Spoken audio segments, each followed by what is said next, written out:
actions. Let this be a reminder to you all that this organization will not tolerate failure.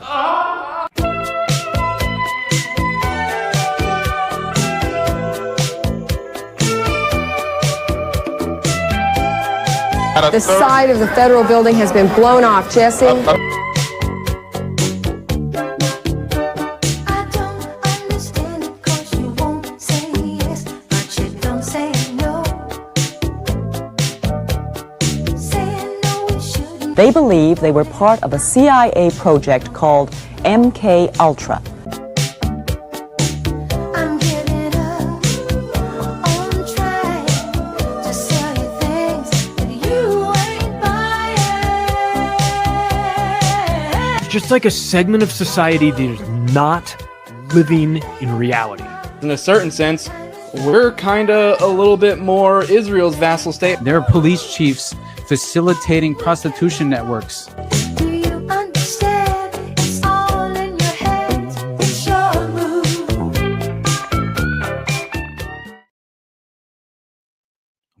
What up, everybody? Good morning. Welcome to the Morning Dump with Austin Picard from the Underclass Podcast. Oh, man. So, what up, dog? Hey, what's up? Say what now? My boy Jose's in the chat. Yeah. So I'm 9 minutes late. I know. But I made it.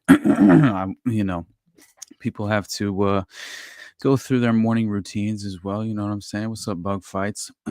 My gosh, guys. All I know is that there's too much for us to even fit in this morning, but we're going to get in where we fit in. So basically, I think the best place we can start is I don't know. I've been reeling about these helicopter crashes in New York City, as well as this Real ID, what amounts to, it really fits perfectly in the Agenda 2030, just benchmark items of what is attempting to be achieved, right, in many ways as a continuity of government protocol. But we'll get into that in a moment, because it's a little bit, at least it's worth kind of exploring a few of the details there, and then just again spotlighting the fact that, as the pendulum swings, it very much seems like it takes, right, it's like Horton's law, as he says occasionally, right, where basically they only follow through with their worst campaign promises.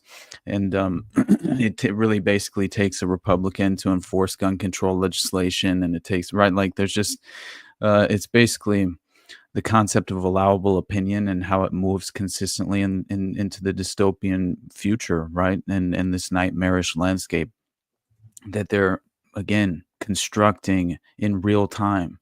And so I think this is just another example of how they're achieving these goals. And so first, I did think it was at least worthwhile in acknowledging the fact that, and this could take us into a multitude of different directions, this Siemens exec and his family being identified as the victims in the helicopter crash in New York City, along with the, I believe there were at least, there's at least one additional aviation crash that occurred in New York, that apparently they're both being investigated in real time. So it's at the very least, it's kind of, it drew my attention due to the AI healthcare revolution and kind of just, again, these benchmark items and goal sets that are perfectly playing out, and witnessing firsthand kind of that totalitarian tiptoe take place, right? It's something that is undeniable at this point. And so kind of putting two and two together, what is Siemens, right? It's besides an unfortunate name for a healthcare organization, it's apparently a German multinational technology conglomerate. And it is conglomerate, and it is focused on industrial automation, distributed energy resources, rail transport, and health technology. It's the largest industrial manufacturing company in Europe, holds the position of global market leader in industrial automation and industrial software. So it very much is perfectly in place with, again, artificial intelligence infrastructure being very, I would say, just pursued at a level that has, very much been unprecedented in the recent past, which is why we're witnessing this reconstructed. Really, the attempt seems to be to remodel public health, just the public health system in general, and it's to fit into, unfortunately, that very dystopian framework that we consistently spotlight. So I don't view this, especially considering the way that the helicopter crashed. Apparently, it's a bit strange. Although the model of helicopter, this is something that can happen, but it's still very rare. And you would think, yeah, who knows in the environment we find ourselves at this moment. But at the very least, let's take a look at this for a brief moment, and then we'll move on. This ABC News article. What's up, guys? King David. What's up, my brother? Fasting Crow. How you doing? My God, Mike Mickey. How you doing, brother?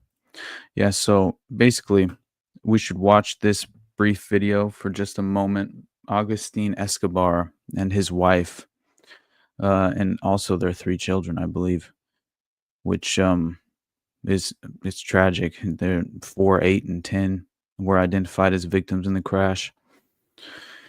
But you just watch this footage. It's Overnight, a crane lifted the crumpled wreckage of the helicopter out of the Hudson River as more details emerge about the crash. Oh my goodness.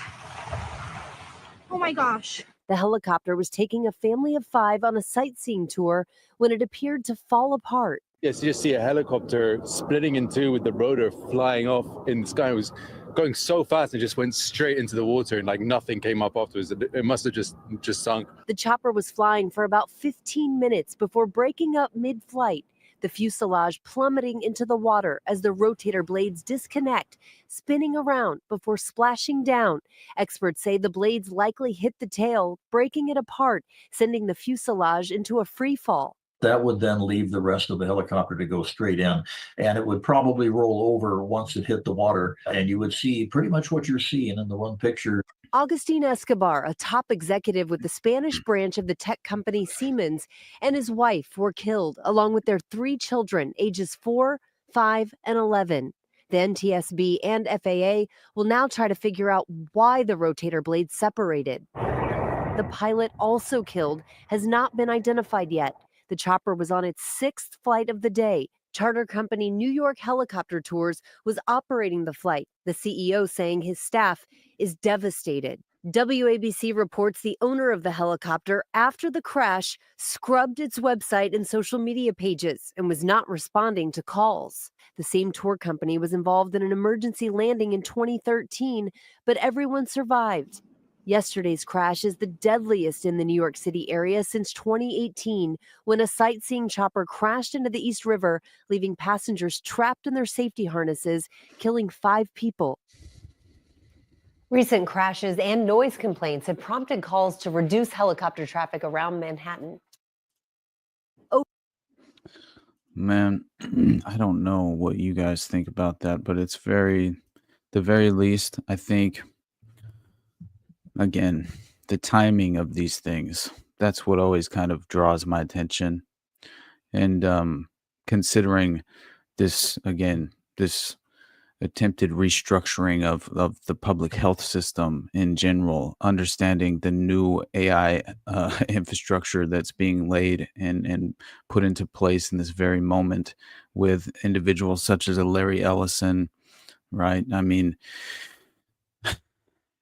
at a certain point, when each of these organizations all began with a CIA contract, and and you can trace their lineage back to the very intelligence apparatus that is laying down and implementing that very infrastructure, then what I mean, I don't know. I don't understand how so many people typically fall into this, preordained outcome, this unfortunate trap.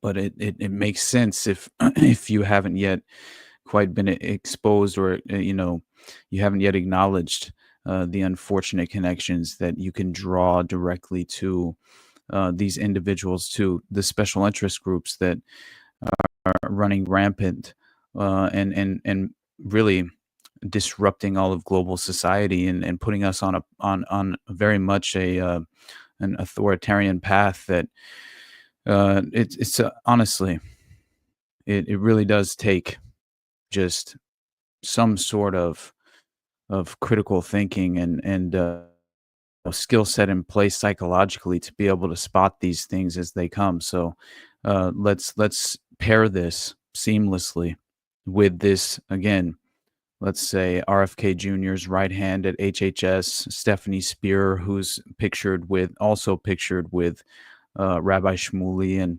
and right, which to me is in no way coincidental. Which, of course, again, this is the model of human compromise. But you understand this, and you realize that we have Trump CDC director who was legitimately running DARPA and is no doubt in my mind a transhumanist. You have to. We have to kind of isolate and again really spotlight the eugenics policies playing out in modern day as well, because there's no difference in my mind between really transhumanism. It's just modern day eugenics. We're watching that kind of take shape around us as well, in more ways than one. I mean, it's kind of hilarious. My wife and I were just we've been going through just to kind of like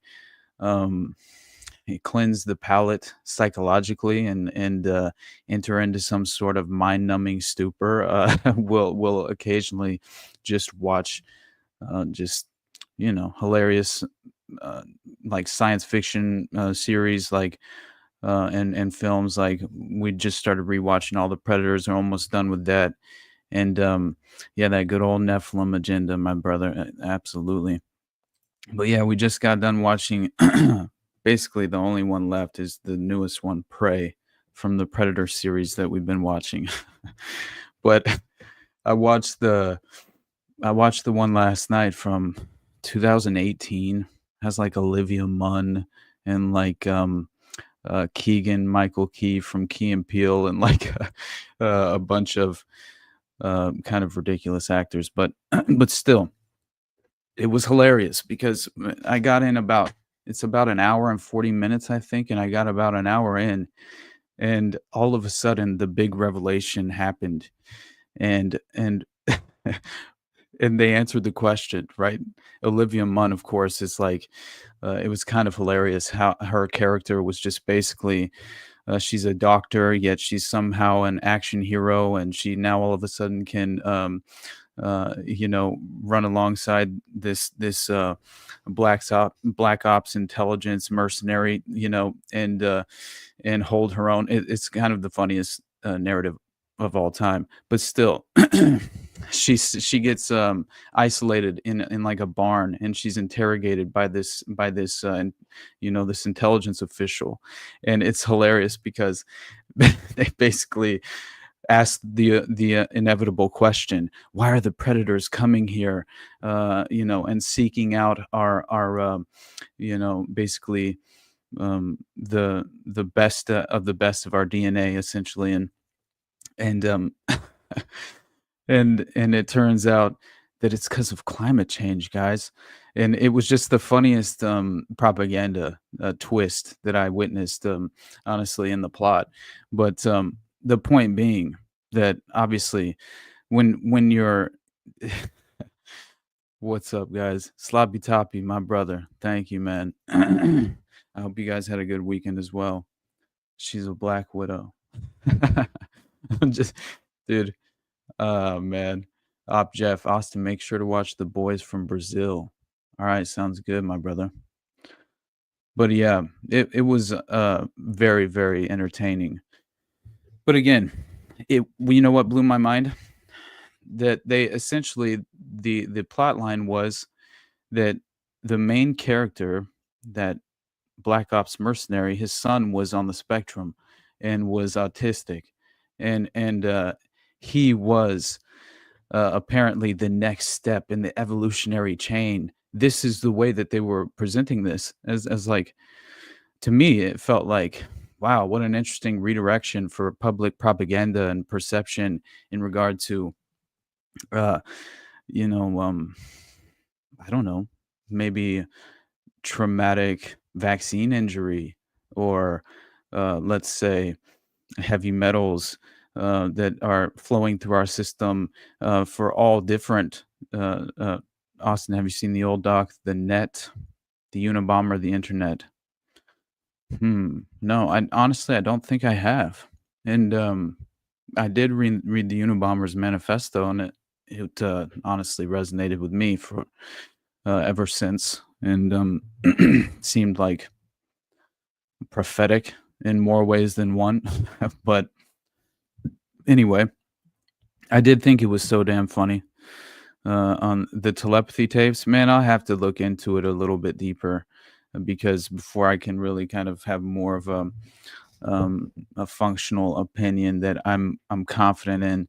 But yeah, I did think it was so funny, like, that twist, right? That apparently autism and being on the spectrum is now the next chain in human evolution. And that is why the predators were targeting us before climate change destroyed. How many generations do we have left? That was one, two. Like, it was hilarious. But yeah.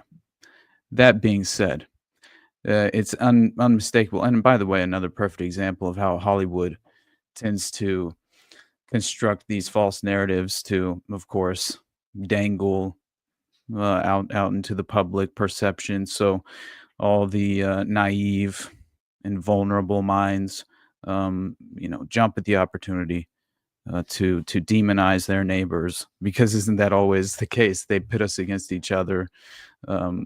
We label each other as the ultimate, honestly, the symbol of all that is wrong in global society, right? You are the reason. If only you would actually, succumb and bend the knee and come to the realization that your ideology is to blame. If you would only cross over to the other side. It's just it's laughable. And at this point, yeah, I'm very much skeptical that it again, you mentioned it takes a Republican to pass gun control legislation. Yeah, man. Like, here we are. Right. Hey, we're going to scale back military spending. Now we have the largest military budget in human history. It's just like every single aspect of this current administration is heading into that very same unfortunate pivot that we've been discussing toward that dystopian totalitarian technocracy. Why else would he be surrounded by the usual suspects from Silicon Valley that are all propped up by intelligence, black budget, military contracts, and for basically exploiting the private sector to achieve their means and ends. And all the while we fall into the traps and worship the false prophets, and yeah, we're just facilitating our own demise at this point. But it's okay, because honestly, if you're here, then at the very least you're aware of that. And the point being that Make America Healthy Again was obviously smoke and mirrors. I mean, it's unfortunate that I'm hoping and I'm optimistic that maybe something positive could be achieved, even if you could see like an end to pharmaceutical advertisements in America. Like, hey, it's something. I understand that that's not the end all be all, and there's so much more that's very much a surface level, right, tactic. But still, it's something that I think is, I mean, we can't consistently continue to fall into that you know, naive mindset of, oh well, we have some surface level victory, so at least things are headed in the right direction, when in reality we are catastrophically you know, reeling toward that very totalitarian infrastructure and dystopian reality that is seems inevitable at this moment. But I think it's the globalist framework attempted to be achieved for far too long. And so, yeah, the net, the Unabomber, LSD, and the internet. Hell yeah, I'll have to check it out. RFK's autism report will be a big L along with the Epstein files. Yeah, 100%, man. And that's what I'm like. Another reason why. Okay, Epstein disclosure. Who's in charge? All of the individuals compromised within the Epstein network. That makes sense. So, what reality is that? I mean, again, it's. I understand. We got some JFK files we've never seen before, but it's still Oswald acted alone. Like, what is actually being accomplished? It seems to me like very political in nature, as far as these political footballs being tossed around to achieve, you know, just victories for their base and personal political victories. It's yeah. At this point, I'm not too concerned with just really. I'm not going to take too much of a victory lap is what I should say, basically, because I do think much of this is seemingly a limited hangout. So the enormous surge in autism linked to the mind control matrix moving beyond targeted LSD. Hey, it's very possible. And all they have to do, right? Wasn't it the goal was to break through the blood-brain barrier, you know? And I feel like through mRNA technology, yeah, it's very, very possible. And that's why you had the spike protein accumulating in all these strange areas of the body. You know, it's just it's sad to watch it play out and to this day, like, and again, like, what did that achieve within the plot line of that film? Well, now you're going to have people, obviously it's subconsciously being seeded, but you're going to have that notion implanted in the mind that, well, this is potentially just a positive evolutionary outcome in human civilization is autism, when in reality it's just basically you know, yeah, deliberate destruction of really all that makes you, you know, human in the first place, right? The divine spark is essentially robbed. Yeah.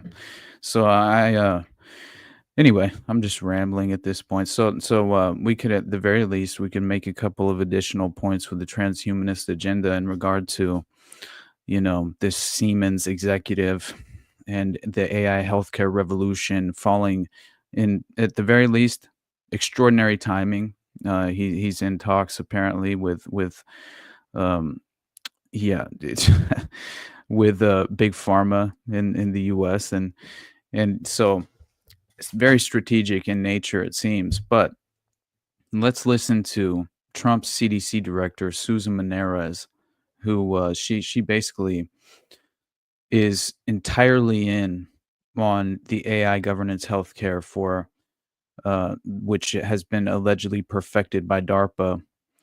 And man, you listen to a lot of what she has to say, and of course, keep in mind the Internet of Bodies, the Internet of Everything, Operation Stargate, ARPA-H is the health, right? The as far as the prioritized public health focus within DARPA is legitimately ARPA-H, and its push for synthetic biology and genomics and genetic vaccines. And so she's basically a key prominent member of the group that made the mRNA bioweapon technology available to the public. And that's another thing I'll never forgive Trump for. I mean, I'm not naive enough to blame individual politicians as far as to kind of label them as being the, again, they're just political puppets in my mind. So there are special interest groups that they are personally shilling for. So again, it's just personally, Operation Warp Speed is something that I don't. It's something that you cannot just dismiss whatsoever if you're attempting to defend Trump. It's just hilarious to me that, and still the messaging surrounding Warp Speed itself.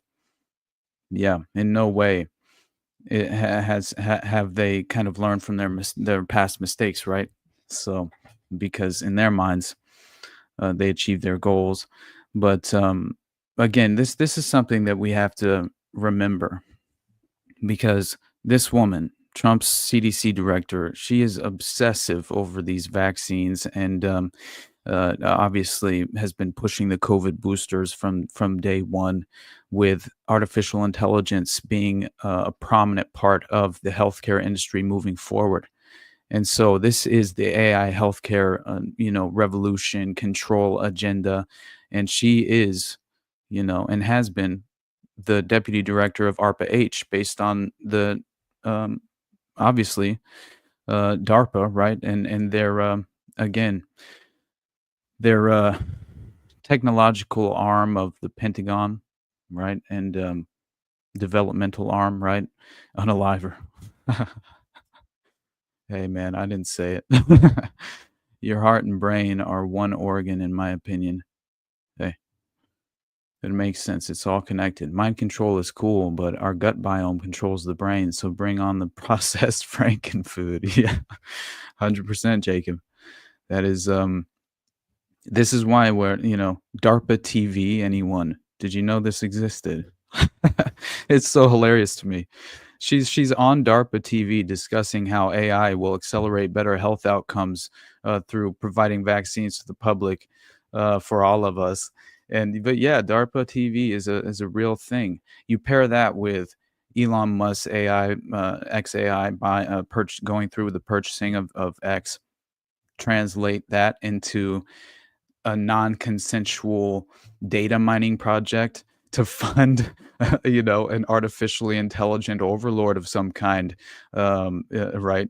At least an artificial intelligence software program, or at least system, and so all of our thoughts, all the way that we speak, yeah.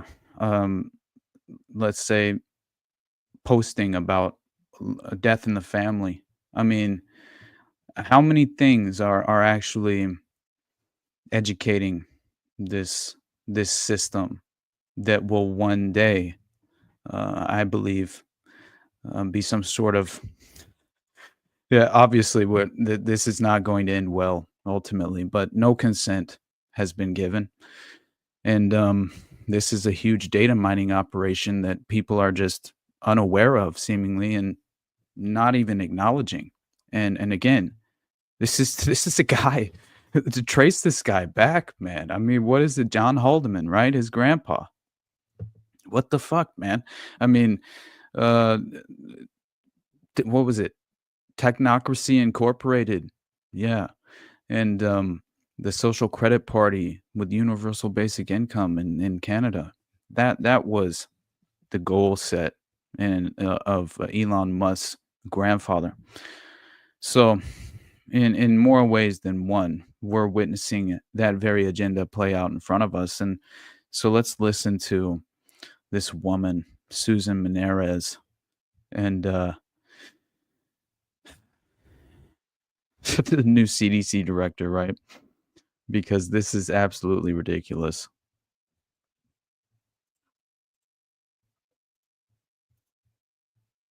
To the patients, what tools We think about advancing AI for healthcare in a number of different facets. So some are direct to the patients. What tools and what capabilities can we develop to help them really understand where they are in their healthcare journey and empower them to make great decisions?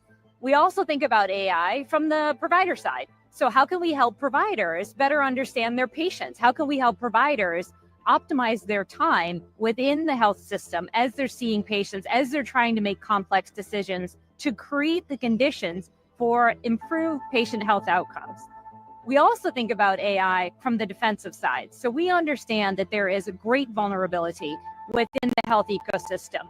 More and more is coming online in the Internet of Things that are going to have an incredibly positive Using effect. the But terminology. we also know it creates vulnerabilities. And so we're using that same AI technology to help defend against those vulnerabilities, to anticipate the negative implications that are happening within the health systems and to try to stay ahead of it. ARPA-H takes on the entirety of the health ecosystem.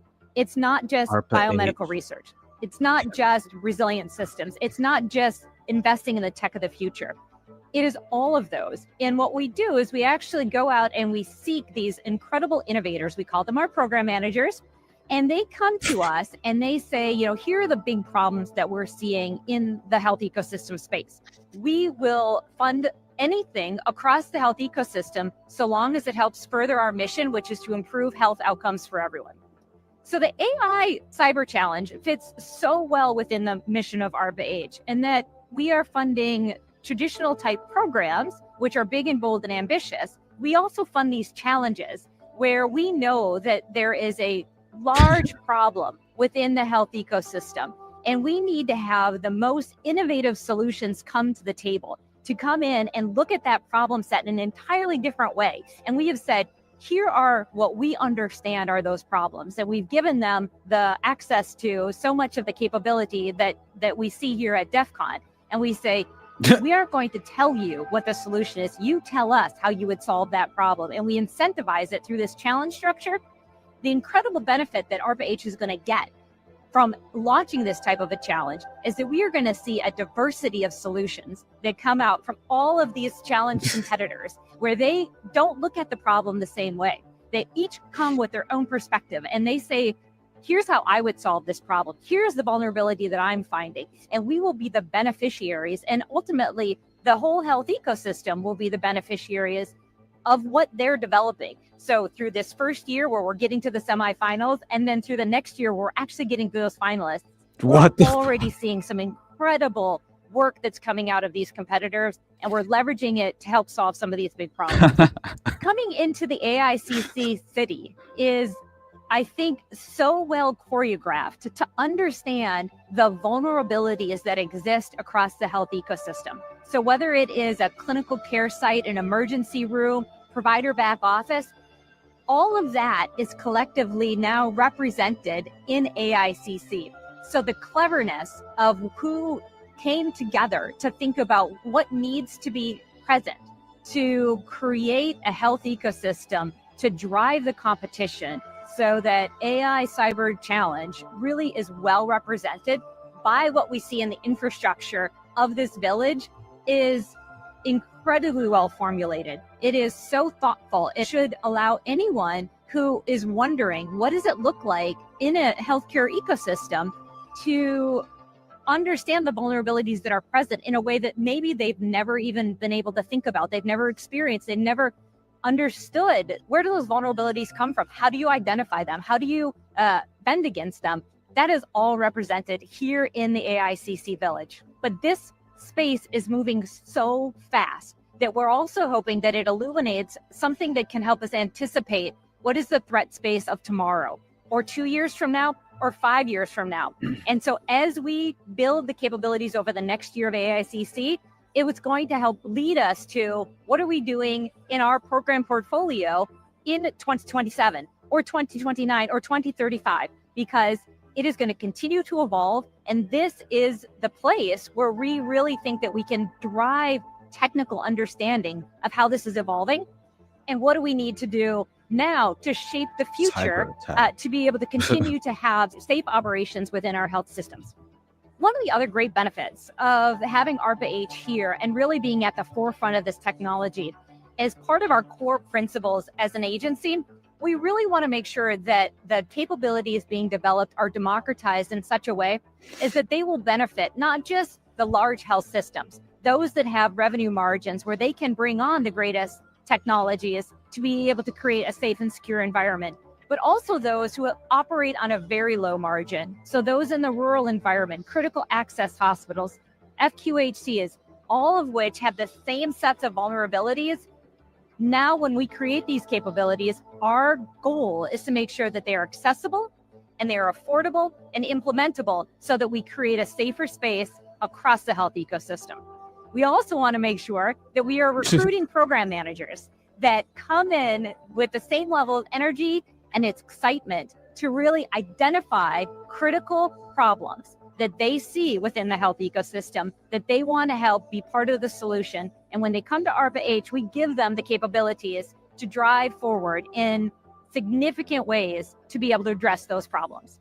It has just been an awesome experience, and I'm so excited that ARPA-H is now part of this collective DEF CON and AICC, Collective and I'm looking DEF CON. forward to many opportunities to come in the future. Bam! The public-private partnerships surrounding the restructured public health system is upon us, and this is just like, I mean, what does it take? It's like the real ID, right? Like this is something that for me personally, you know, it takes Trump to push through that, as far as at least the perception of allowable, let's say, to push the concept of allowable opinion to that point on the right, to where they will embrace the real ID, which you can go back to what, 03, 05, when Ron Paul was, I mean, he legitimately wrote an article about this, right? And the real ID itself was, I mean, this legislation was written by the individual who helped author the Patriot Act, right? So that alone proves what type of model they are using here for that authoritarian, totalitarian tiptoe moving forward. So we watch the pendulum swing, and you witness the conservative Republican God King just seducing his base into embracing this dystopian reality. So yeah, that bitch was yapping, huh? But she was yapping about some very dangerous and dystopian threats that they are very excited to pursue in regard to kind of like implementing on this world stage. And so yeah, I just think that, once again, something worth acknowledging, especially if you consider the fact that, you know, again, we're kind of witnessing this unprecedented moment in time, where obviously this was all coming from the Siemens executive dying in the helicopter crash, but it ties all the way back into the CDC Palantir AI healthcare revolution, and all being pushed by ARPA-H, and you know, basically it was the brainchild of DARPA, and so this has been a part of the framework for far too long, and we're just witnessing it being implemented. So you have obviously the Center for Forecasting and Outbreak Analytics, which is a part of the CDC, partnering with the CIA-linked Palantir to basically create this public-private model of invasive surveillance in public health. And you tie that in with Larry Ellison's goals, right, where he's obviously discussing what he calls Oracle's Care Information System. And this is the data partner explaining how AI will help with doctors making clinical decisions by sending them articles written by pharmaceutical companies and research teams. So I can't see how that will end, in a positive way. But so again, this is just par for the course, right? And we are again witnessing this unfortunate pivot. But let's listen to Ellison for just 1 second make this point for us. Look for patients with similar symptoms. The system itself is it's more like a care information system.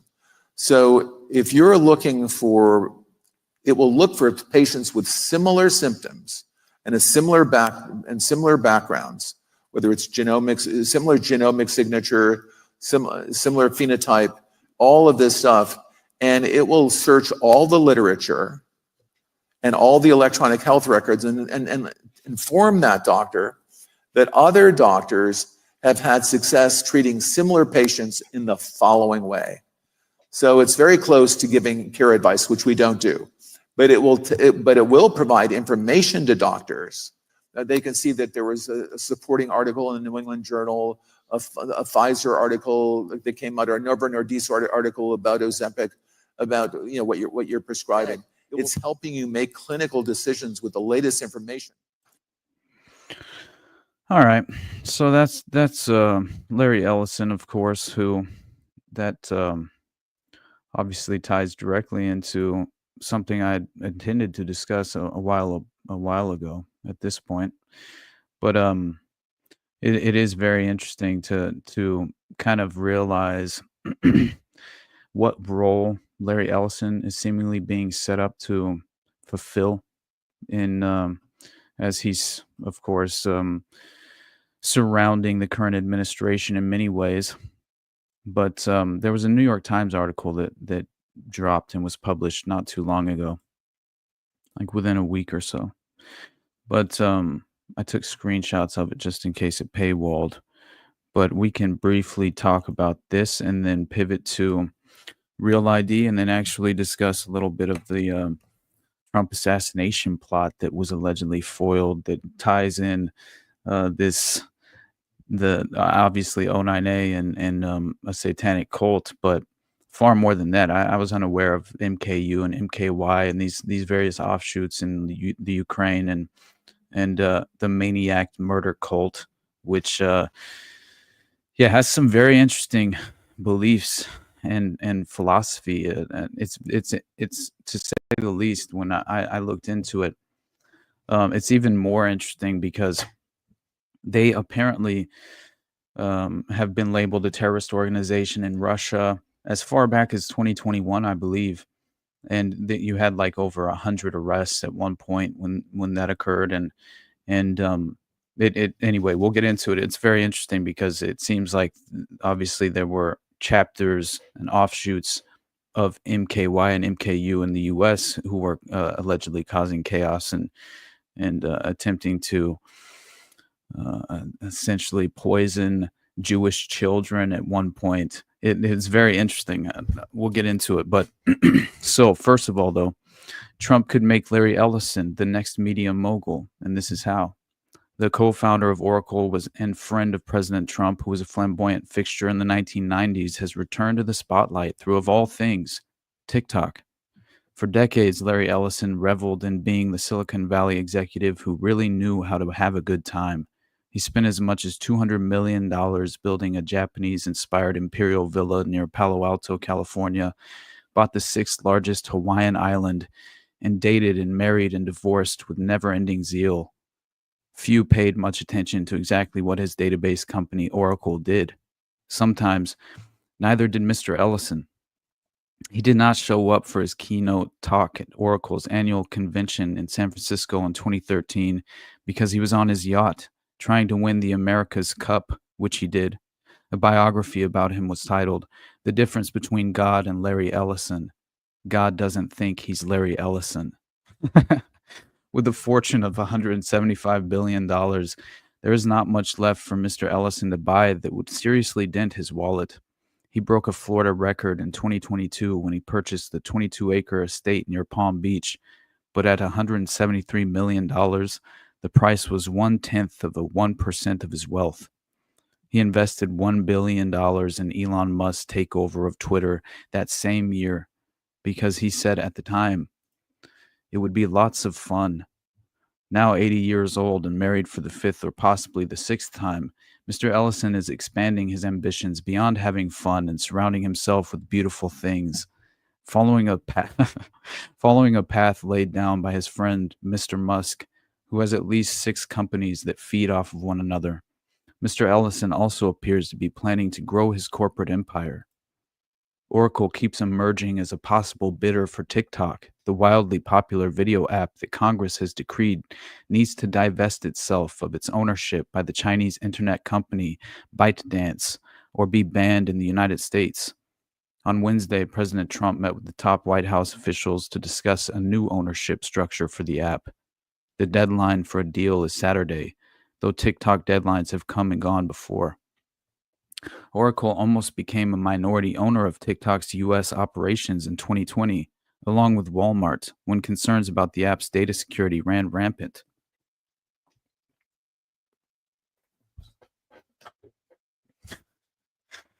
A deal was negotiated where Oracle started storing the data of U.S. users on its cloud.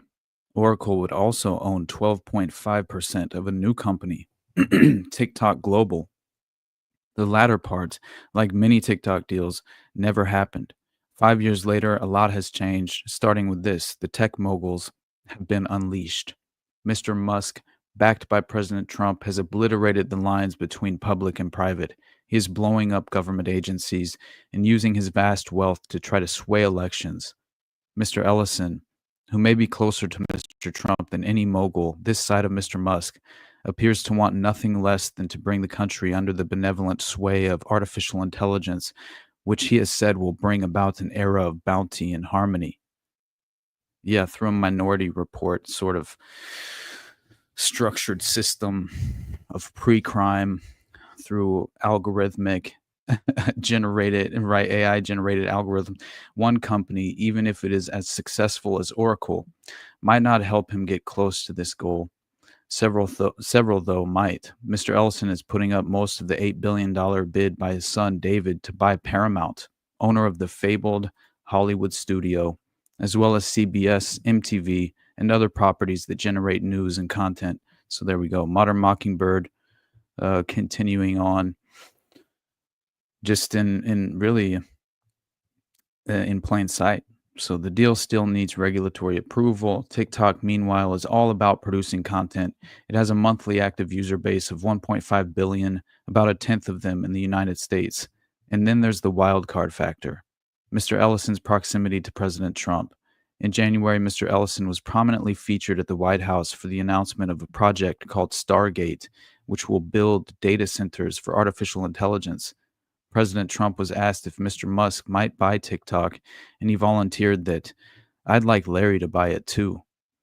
All these pieces are coming together to form something that isn't quite clear yet, except for this: the Ellison family will be at the center, said Richard Greenfield, a media analyst with Lightshed Partners.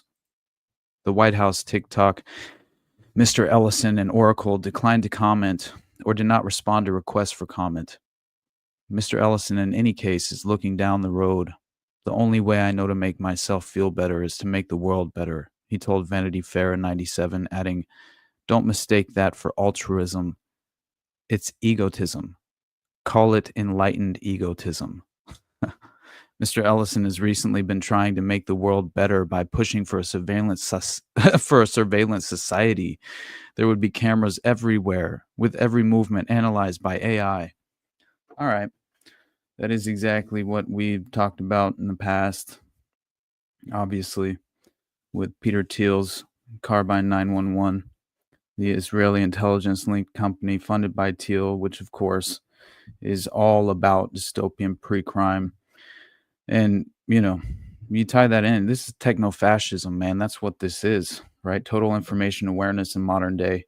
It's all stemming from the Oklahoma City bombing. That's where it all came from. Always intended to manufacture or gin up the war on domestic terrorism. And during the mid-1990s, they tried to exploit OKC for the exact same purpose, to generate support for total information awareness. It's just ridiculous.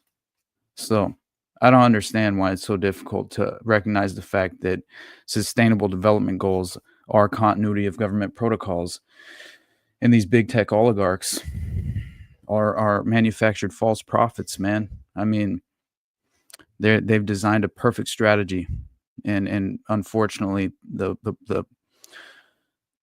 it seems as if the public perception and the perspective around these larger than life personalities, has really been embraced at face value, so I don't know, man. But again, this is at this point, this is you know, it's just, again, they're openly using these social media platforms to harvest images of our faces, store in some sort of pre-crime database, and far more than that. So I just think that at this point, you see it for what it is, right? And definitely don't embrace a Larry Ellison as some sort of viable, right, good faith actor in the current political paradigm. But yeah, it does seem like it goes a bit deeper into, a little bit more of kind of his business, like basically just what he's attempting to accomplish through his current organizations, but also they kind of go into this personal factor of really just they more assassinate his character in a certain way. But isn't that what the New York Times typically does, right? So they don't really seem to grapple with the actual issue at hand. But yeah, so it looks like the chief executive of Oracle has been negotiating, at least has been the key negotiator within the talks for TikTok.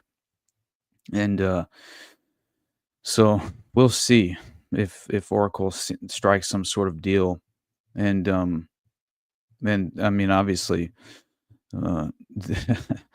there's a lot of influence that can be achieved.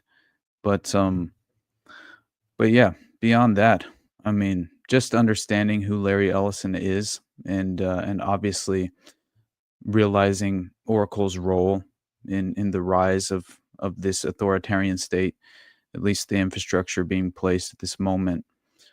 It's something very important to understand, I think. But yeah, so we can move on now. I think there was something else. Oh yeah, dude, I was reading just I found this crazy ass book about, of course, Hitler being a British agent trained, mind controlled at Tavistock. But it was crazy because I didn't realize that that there's a connection here with he was in school, apparently. Hitler was in school with Ludwig Wittgenstein, who later became a member of the Cambridge Apostles and a protege of Bertrand Russell. And I found out that the Tavistock Institute was named after Russell's great uncle, Herbrand Russell, Lord Tavistock.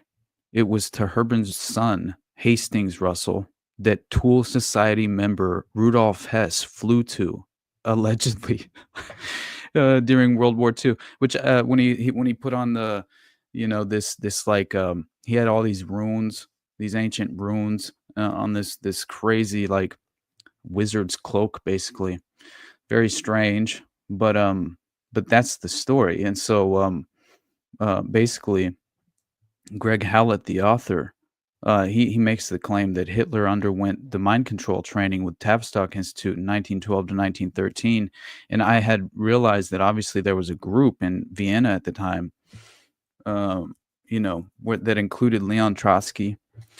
It's absolutely crazy when you really get into it, because it very much seems like, I mean, when you realize that it wasn't just Leon Trotsky, it was also Joseph Stalin and Sigmund Freud, and they're all hanging out in Vienna at the same time in this group of Tavistock mind control, at least individuals who had undergone hypnosis at these institutions.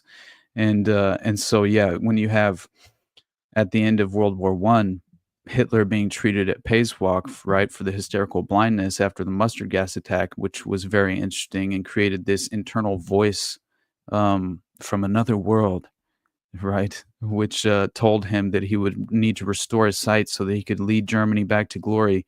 I mean, we knew this, but that it was only months later he was sent by the German secret police to infiltrate the German Workers' Party, where he was received by the members of the Tool Society as their modern messiah.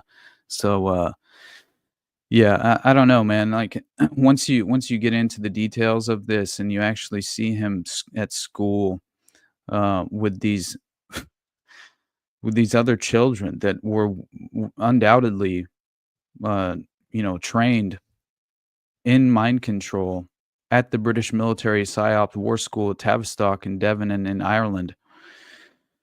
And then you have these various accounts that were made by Bridget Hitler and, like, as I mentioned, Greg Hallett, and Hitler was a British agent.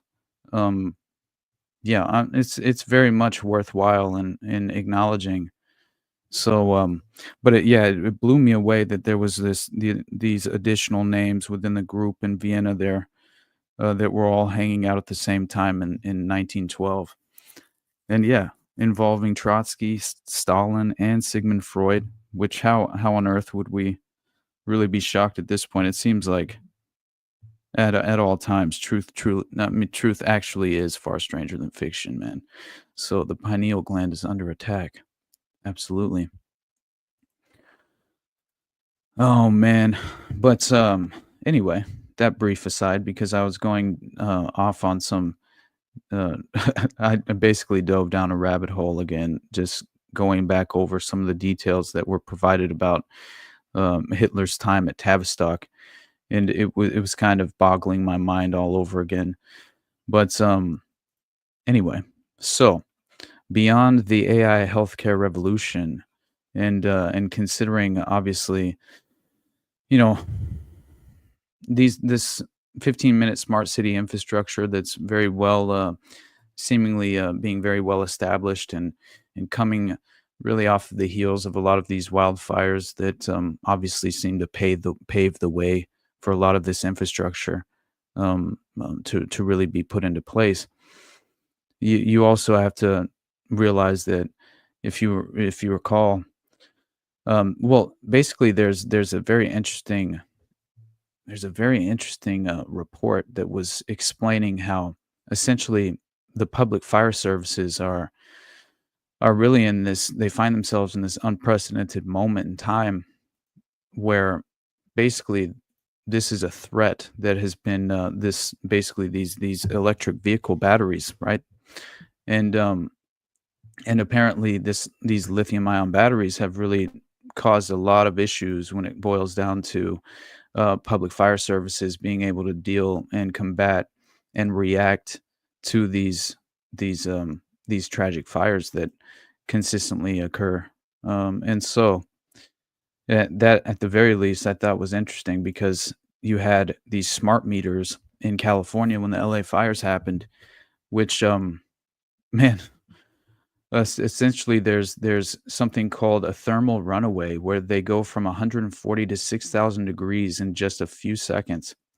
And so it essentially, in my mind, and upon reading a little bit further with these EV batteries, it starts to kind of, I mean, obviously it goes back to the high-rise buildings in Florida that collapsed, and then all the Teslas basically caused these fires for some reason they were unable to put out due to the lithium ion batteries. And so that alone is very interesting, especially considering the implications of not being able to put these fires out. And then also these apparently these mass graves for the EVs, which I was unaware of as well. And of course the environmental impact and implications there, which is on its face hilarious, considering the hypocrisy of electric vehicles and the environmental impact in the first place.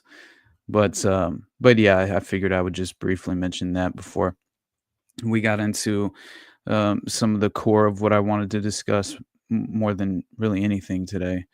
But it's important to remember though, just considering everything that we just spoke on, we will be a part of the Internet of everything, right? The Internet of things, the Internet of bodies, right? And BlackRock understanding their goal set of basically natural asset like natural asset tokens. It's a very strange system that they're attempting to implement here. But what Larry Fink says, BlackRock CEO, is every stock, every bond, every fund, every asset can be tokenized, and that includes natural assets.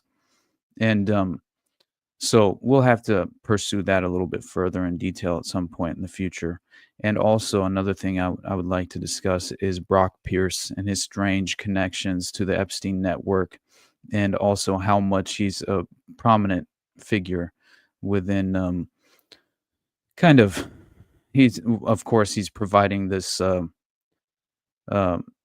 just understanding Brock Pierce and his connections to Elon Musk and this CIA attorney, and he has this guy is very much connected in with the ICE Raid app as well for the immigration services. It's very interesting, but so again, prominent figure, worth discussing in further detail. But for now, I say we discuss the real ID, or we get into I can't figure out which order we should do this in, because I definitely want to discuss real ID, but we also have to get into this insane the murder maniac cult, because again, the philosophy there, beyond this alleged plot to assassinate Donald Trump, the interesting connections to Ukraine.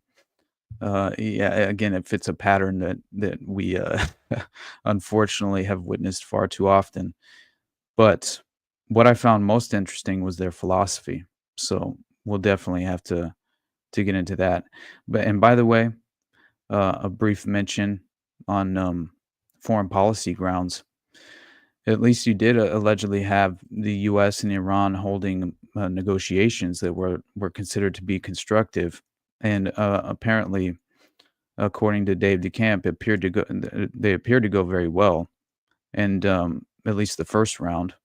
And so another round of negotiations have been set for April 19th, this Saturday, after the indirect talks were held over this weekend. So let's hold out hope. Maybe there is optimism but I also, on that point, I discovered there was this interesting, there were these protests in DC over the weekend as well. So you have that. It's like, and how naturally occurring and organic are these protests? I don't know, but still, you have these protests occurring in DC, which, of course, in regards to Iran, and it's strange because it's the large protest by a dissident diaspora, Iranians and their American and Israeli allies, is taking place in DC. So that happened this weekend. So you have all of these flags, but it looks like they're Iranian flags, Canadian flags, they're everywhere, but it also looks like there's Israeli flags there. So it's very interesting, huh? But yeah, so this large protest takes place. The crowds are chanting, "Long live the Shah, Javid Shah." They want the regime to fall, and they are calling for Pahlavi to lead the transition to democracy. So, in the midst of constructive negotiations, allegedly, with Iran for the first time in a long time, probably since the Iran nuclear deal, you have these strange protests demanding regime change in Iran. And they're held by the dissident diaspora Iranians, organized by the American and Israeli allies. So to me, yeah. What do you think is actually taking place with these protests? Who knows? But when you go into Iran needs regime change as being the messaging surrounding this, then it starts to make a little bit more sense. So I don't know how much is this seemingly a reaction coming from Israeli interests, or you actually, because there potentially are like legitimate negotiations being conducted behind the scenes with Iran, or all of this is bluster and regime change is the path, which who knows at this point. And it's something that we've witnessed how many times before. So if you have this family member of the Shah who, look at how this is, I'd die for it. Iran needs regime change. I'd die for it, says Shah's son. Reza Pahlavi thinks the republic's leaders have never been weaker. He says the people want him back 46 years after his father was overthrown. So, Crown Prince, where are you? Chants a crowd gathered in the streets of Tehran. Come to our aid. It seems a surprising demand. Reza Pahlavi, 64, the eldest son of the last Shah, has not set foot in Iran since he was in his teens. His father was forced to flee the country when nationwide protests against his ostentatious lifestyle and repression turned into the Islamic Revolution. But so desperate is the situation in Iran that the man born heir to, to the peacock throne is now seen by many as a savior. When last month he posted on social media an address to mark Nowruz, the Persian New Year, calling on his countrymen to imagine a new Iran. Demonstrations calling his name erupted across the country. God, this feels manufactured.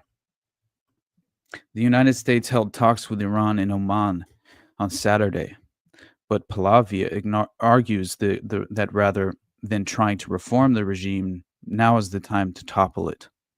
Never in these 46 years has the regime been as weak as it is today, he tells me. We believe that we are on the eve of finally liberating ourselves, and there's an alignment of the planets creating this window of opportunity. Western support is crucial, although he is quick to add he is not calling for boots on the ground following failed Western interventions in Afghanistan, Iraq, and Libya. What is critical is to provide support to those protesting while maintaining pressure on the regime. The choice is not simply between a nuclear deal and military intervention. The better option is backing the Iranian people to bring about the democratic change they are seeking. What is needed is regime change to replace the warmongers with the peacemakers. Uh-oh. Well, it sounds like the Maidan revolution all over again, but just, obviously perfectly constructed for Iran. So he does not believe that 85-year-old Ayatollah Ali Khamenei, the supreme leader, is serious about altering course. It would be very unlikely that the regime will cave in to whatever the deal is that Donald Trump thinks of, says Pahlavi. It's not a real estate deal in southern Manhattan where you're acquiring a new skyscraper.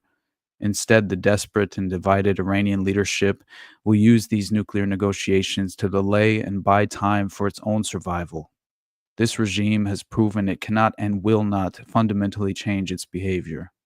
Western governments need to understand that hoping for liberty, justice, equality, and human rights under a religious dictatorship is never going to happen.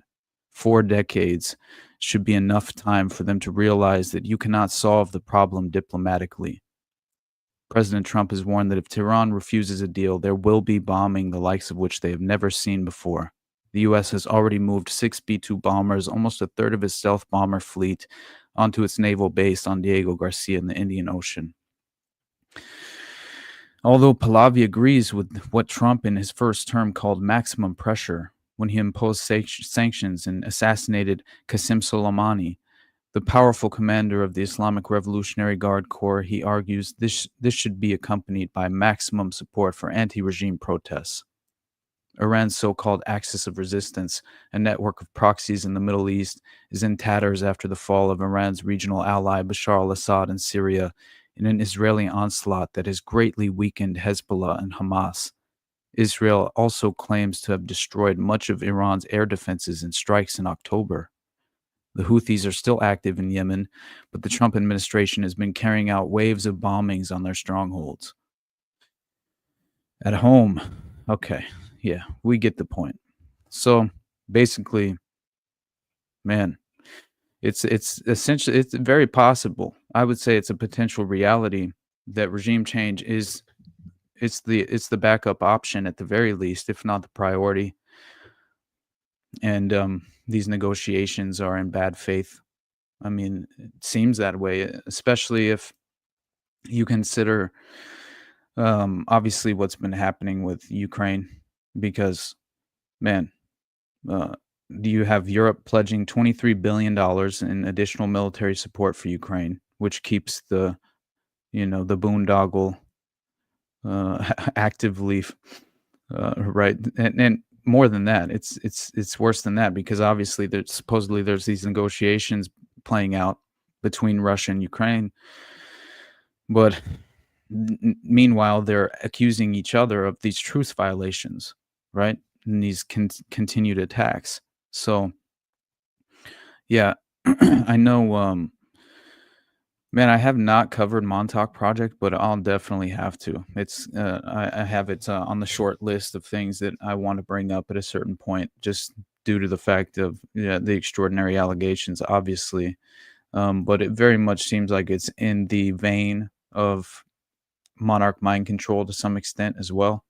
So I'll have to get. I forget when Montauk came up specifically over the course of one of my episodes that I was personally investigating, but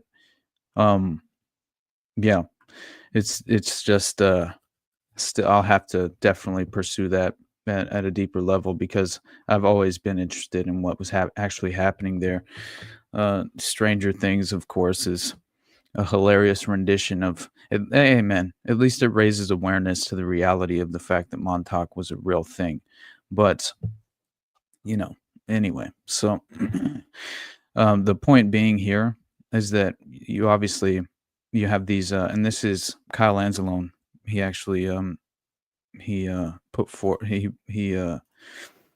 wrote this article about basically how Ukraine, Russia are continuing to trade accusations of truce violations. And this was yesterday. So you have these officials, right, from Russia and Ukraine, who are giving these addresses at separate events in Turkey over the weekend, and said they were ongoing violations of the ceasefire for energy infrastructure agreed to last month. So it's very obvious to me that realizing, and then of course the Russian Foreign Minister Sergei Lavrov saying the Ukrainians have been attacking us from the very beginning, every passing day, maybe with 2 or 3 exceptions. It seems like diplomatic right, the potential for any real diplomacy here is beginning to really fall apart. Honestly, just the initial drone attacks on the nuclear facilities by Ukraine, that alone sent a very clear message, so none of this has been pursued in any good faith in my mind. So no real good faith negotiations have taken place.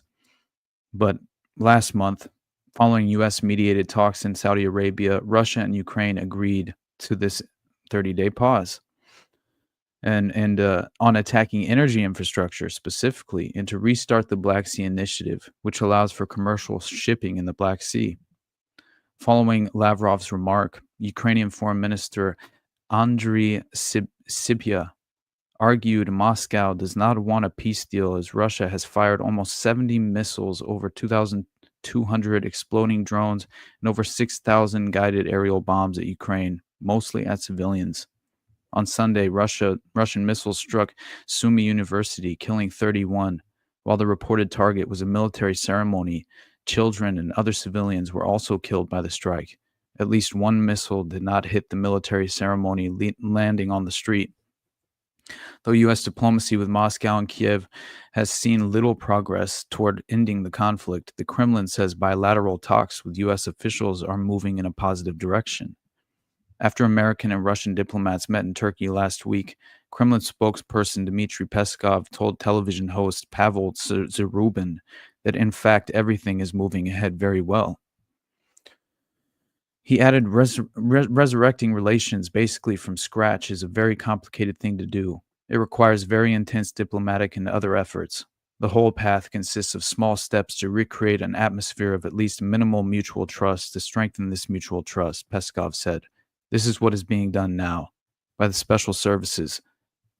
Communication is taking place between the Foreign Ministry and the State Department.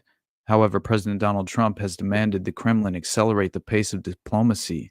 In a Truth Social post on Friday, Trump said that Russia has to get moving.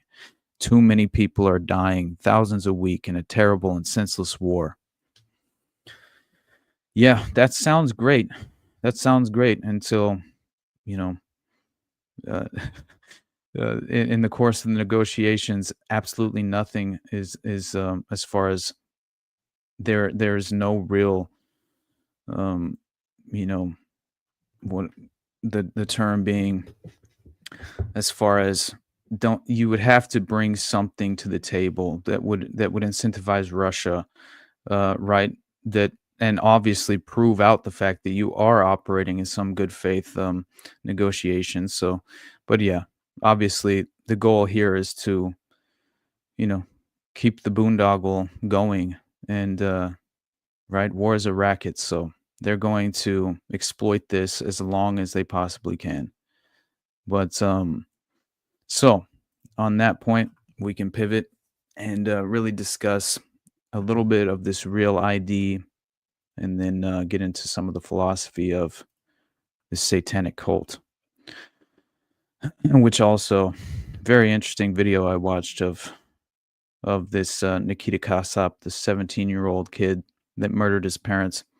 Very interesting video of his grandma that I watched as well. But yes, so the real ID was obviously announced by none other than Kristi Noem, which is kind of fitting. But you know, again, this obviously goes all the way back to even Ron Paul, as I said before, was authoring articles about this and warning the public, you know, since at least 2005, which is just fascinating stuff. But Hi, I'm Kristi Noem, the United States Secretary of Homeland Security. If you plan on traveling, we need your help to prevent delays and to prove your identity. Get a real ID. Starting May 7th, you will need a real ID to travel by air or to visit federal buildings in the United States. These IDs keep our country safe because they help prevent fraud and they enhance security. Please do your part to protect our country. Go today and don't delay. To learn more, go to dhs.gov/real-ID. Thank you. So obviously, this is what it looks like as far as another step in the dystopian technocracy. Obviously, this has been a huge agenda item for Agenda 21, Agenda 2030, Operation Lockstep, and understanding that this obviously inherently violates the 10th Amendment, and it's a way to circumvent and again violate our constitutional rights to privacy, which is just, you know, it's kind of, again, should be easily interpreted on its face for what it truly is, this authoritarian vision. But real idea. Yeah, nah, lady, I'll pass. But I mean, you even had Liam McCollum. He actually, I saw him post a tweet about Ron Paul opposing the real IDs in an interview with Tucker Carlson during his presidential campaign in 2007.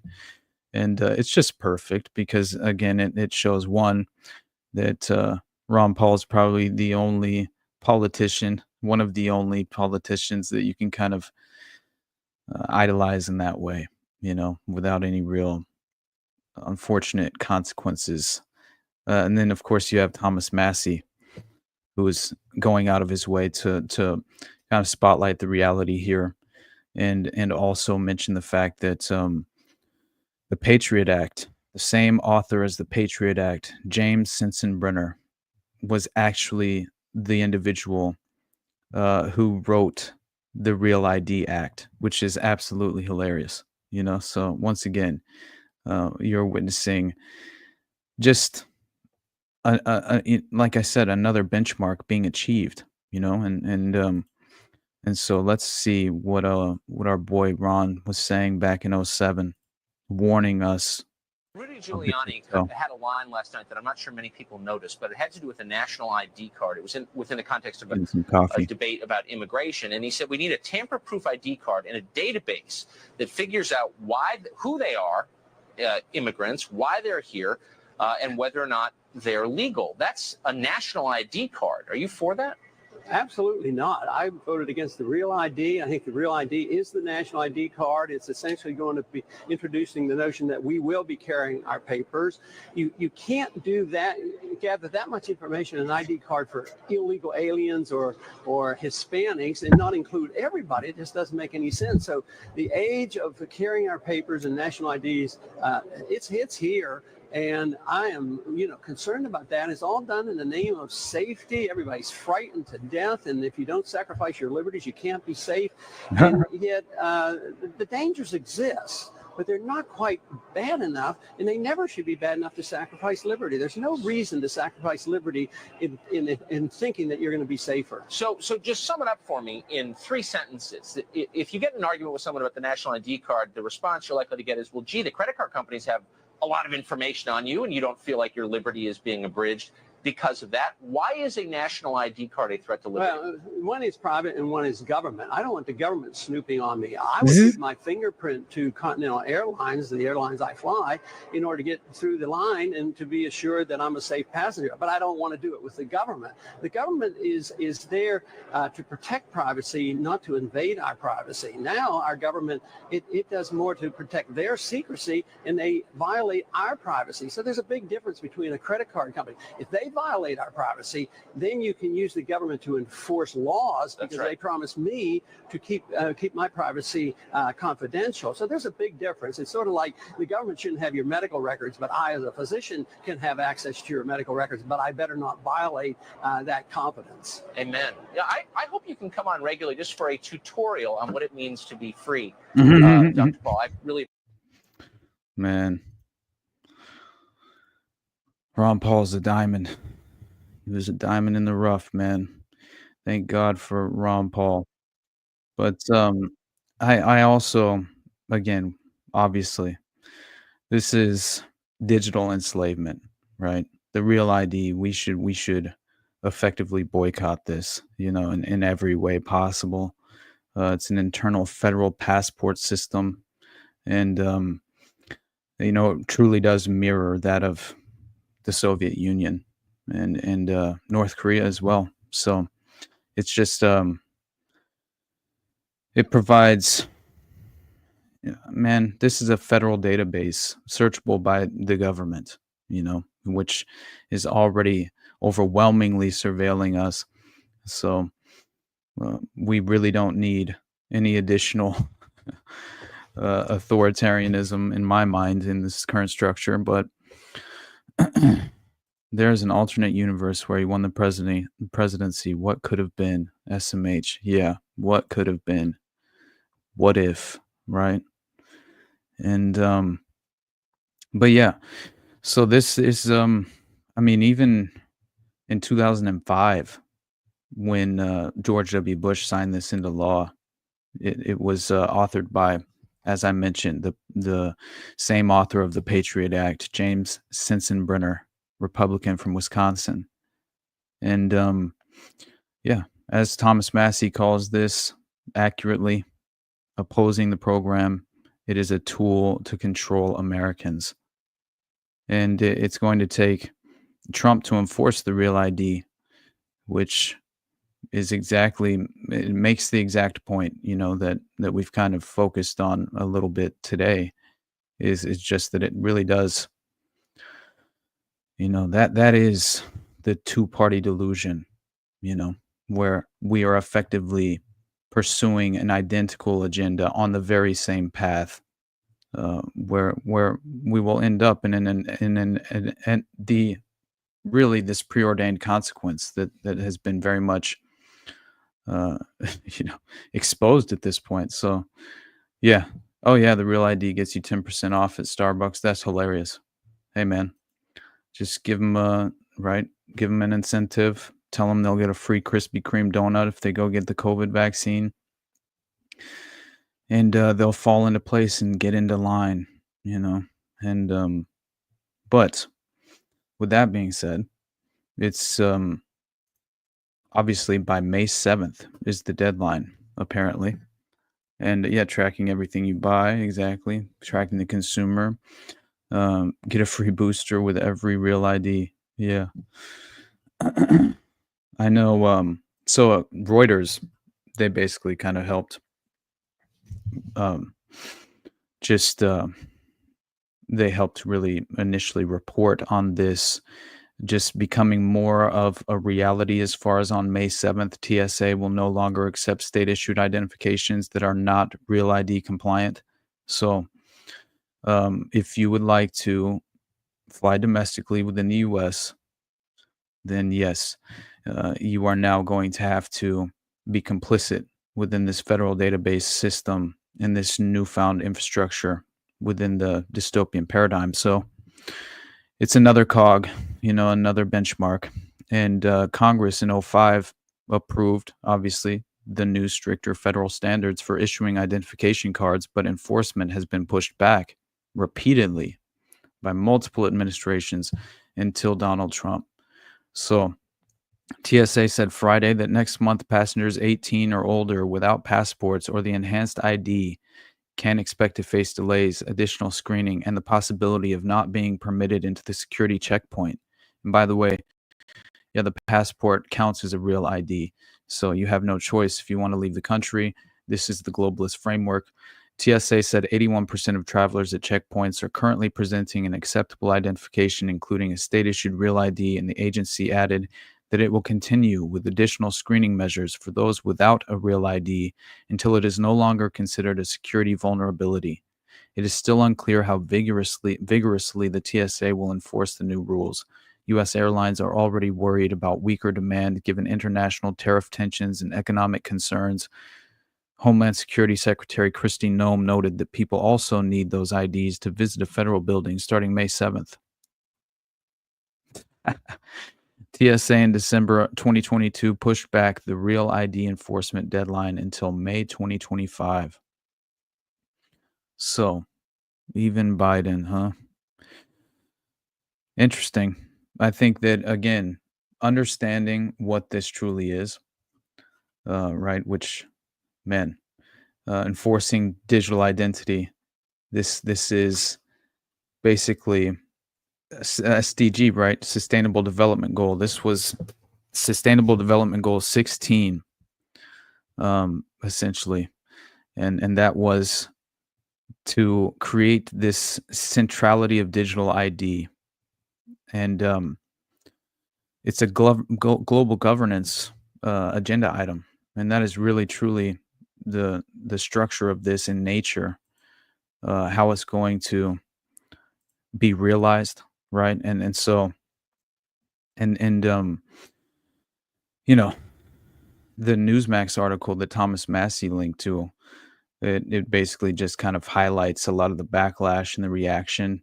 Waves of pushback is what it says. Real ID announcement receives waves of pushback. And so at least there's some sort of inherent reaction to this.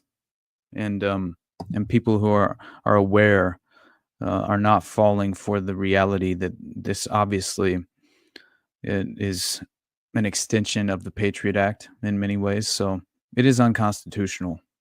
And Real ID isn't needed and won't stop terrorists from hijacking planes, Thomas Massey wrote. Most of the 9/11 hijackers held Saudi, UAE, Egyptian, or Lebanese passports.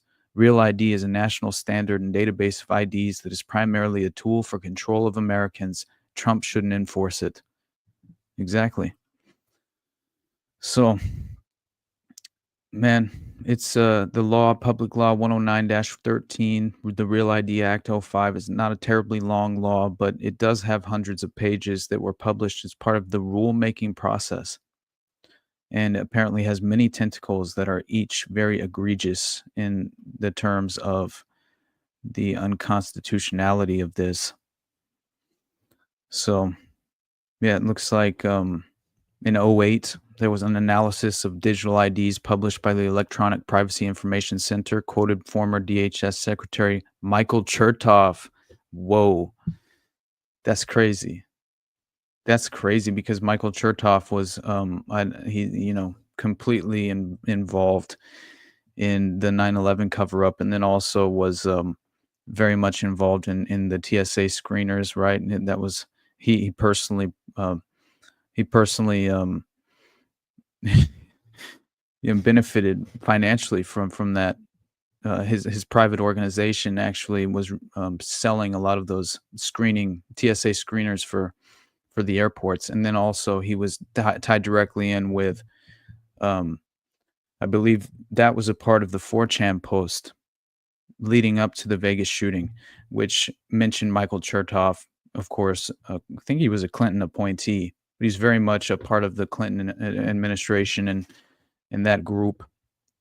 And yeah, he it's kind of strange, but he obviously was set to benefit off of the heels of any sort of tragic mass shooting that would occur in Vegas, because then his private organization could then provide the private security screeners for the at least the massive hotels in Vegas and and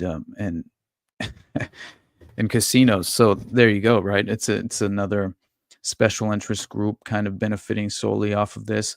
And Michael Chertoff is again directly involved in this interesting Real ID, Electronic Privacy Information Center. So yeah, embracing Real ID would mean it would be used to cash a check, hire a babysitter, board a plane, or engage in countless other activities. Wow. That is interesting. And again, you have Ron Paul, February 12th, 2005. I rise in strong opposition to H.R. 418, the Real ID Act. Man, he, from day one. This bill purports to make us safer from terrorists who may sneak into the U.S. and from other illegal immigrants. While I agree that these issues are of vital importance, this bill will do very little to make us more secure. It will not address our real vulnerabilities. It will, however, make us much less free. In reality, this bill is a Trojan horse. It pretends to offer desperately needed border control in order to stampede Americans into sacrificing what is uniquely American, our constitutionally protected liberty. What is wrong with this bill? The Real ID Act establishes a national ID card by mandating that states include certain minimum identification standards on driver's licenses. It contains no limits on the government's power to impose additional standards. Indeed, it gives authority to the Secretary of Homeland Security to unilaterally add requirements as he sees fit. Supporters claim it is not a national ID because it is voluntary. However, any state that opts out will automatically make non-persons out of its citizens. The citizens of that state will be unable to have any dealings with the federal government because their ID will not be accepted. They will not be able to fly or to take a train. In essence, think 15-minute smart city infrastructure. In essence, in the eyes of the federal government, they will cease to exist. It is absurd to call this voluntary. Republican Party talking points on this bill, which claim that this is not a national ID card, nevertheless endorse the idea that the federal government should set standards for the issuance of birth certificates and sources of identification, such as driver's licenses. So they admit that they want a national ID, but at the same time pretend that this is not a national ID. This bill establishes a massive centrally coordinated database of highly personal information about American citizens. At a minimum, their name, date of birth, place of residence, social security number, and physical and possibly other characteristics. What is even more disturbing is that by mandating that states participate in the driver's license agreement, this bill creates a massive database of sensitive information on American citizens that will be shared with Canada and Mexico. This bill could have a chilling effect on the exercise of our constitutionally guaranteed rights. It redefines terrorism in broad, new terms that could well include members of firearms rights and anti-abortion groups or other such groups as determined by whoever is in power at the time. My God.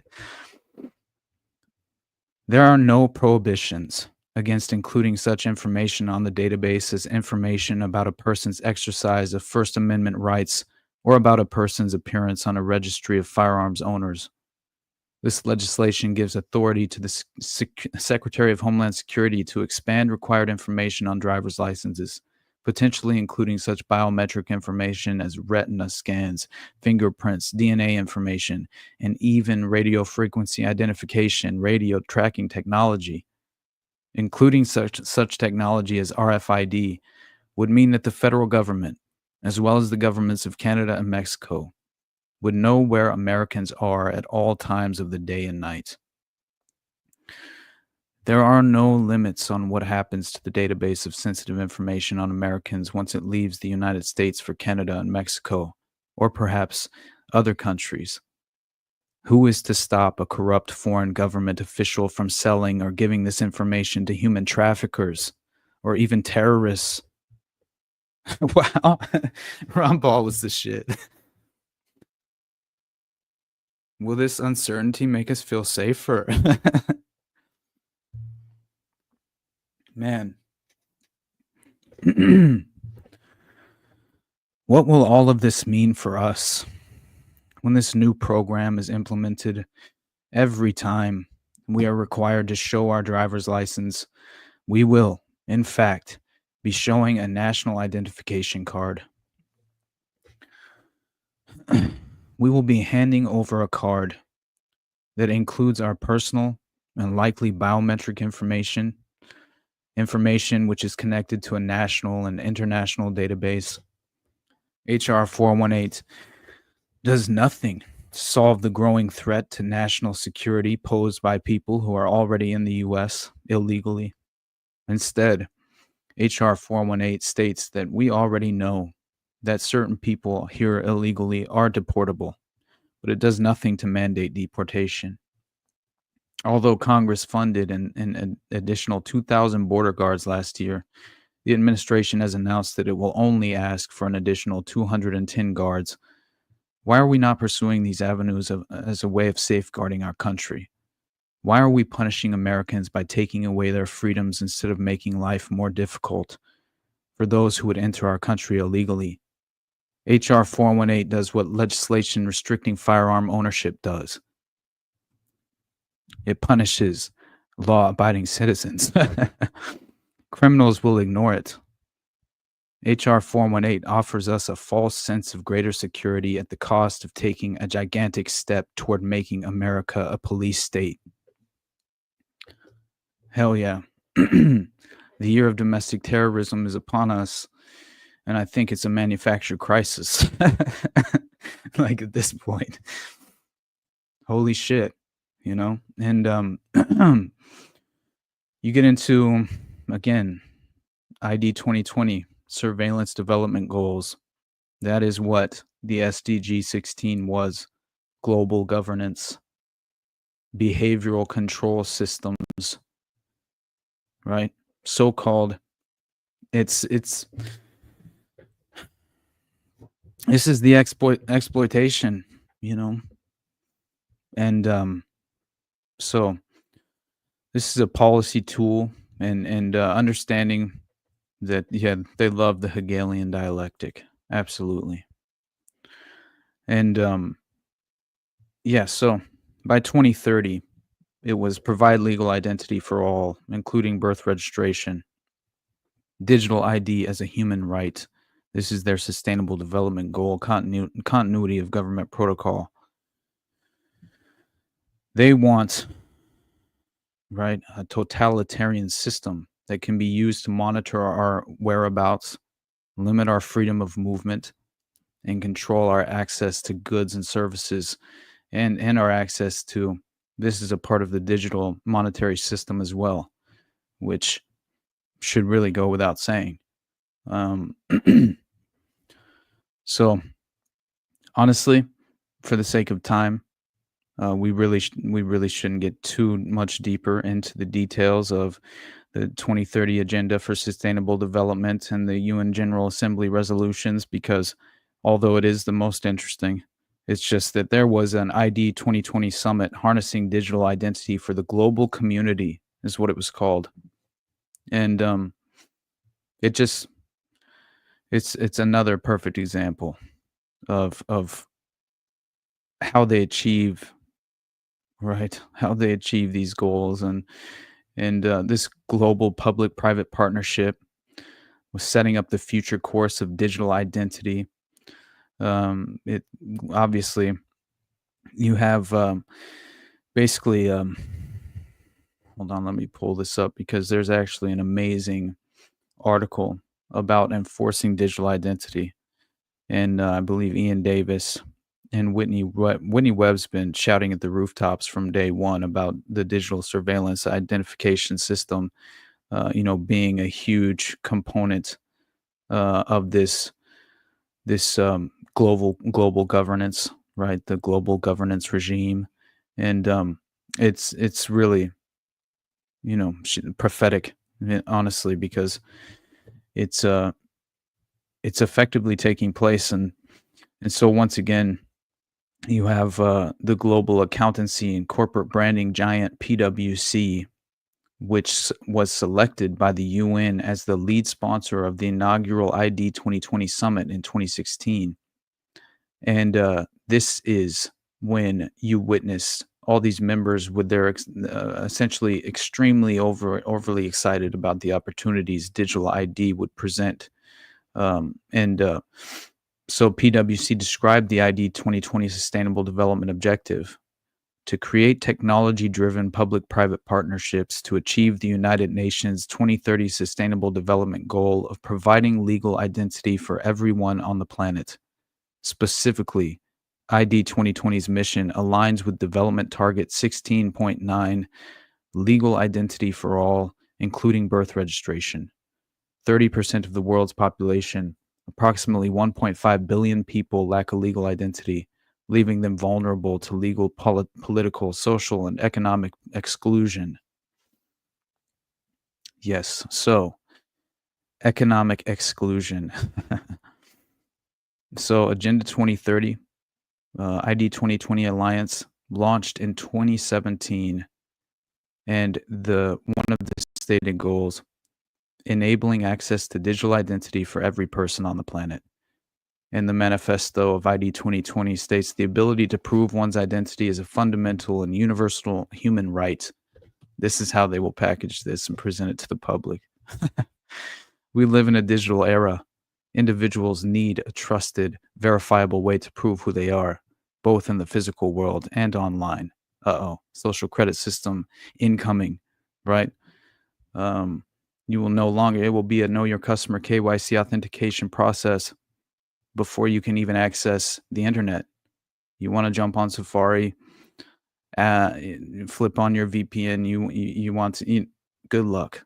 That we are steadily, basically eroding that possibility. There's no way that we will be able to remain anonymous online for much longer. So ID 2020 Alliance partners jointly define functional requirements, influencing the course of technical innovation and providing a route to technical interoperability and therefore trust and recognition. Rebuilding trust. The Digital Impact Alliance push for digital transformation. Joining DIA is a bit of a misnomer, considering that both of these public-private partnerships are essentially ran by the same organizations. So you have the overlapping aspect of this as well. Yeah, desensitizing everyone for social credit scores. It's based on the pay-to-play model for now. Exactly. And that will be, yeah, in my mind, it's basically just going to, like the Indiana Jones meme, right? Swap out the current system for the real model. And so it looks very much like, oh, wow, that's hilarious. So the DIA, its methodology, doing digital right, and has backers such as the United Nations, the Bill and Melinda Gates Foundation, and even the CIA front, USAID, had backed it as well. And the UK and Norwegian governments are all behind the DIA mission. We use our expertise to influence the influential, encouraging the world's largest investors and most effective policymakers to do digital right, emphasizing the importance of design, implementation, and governance.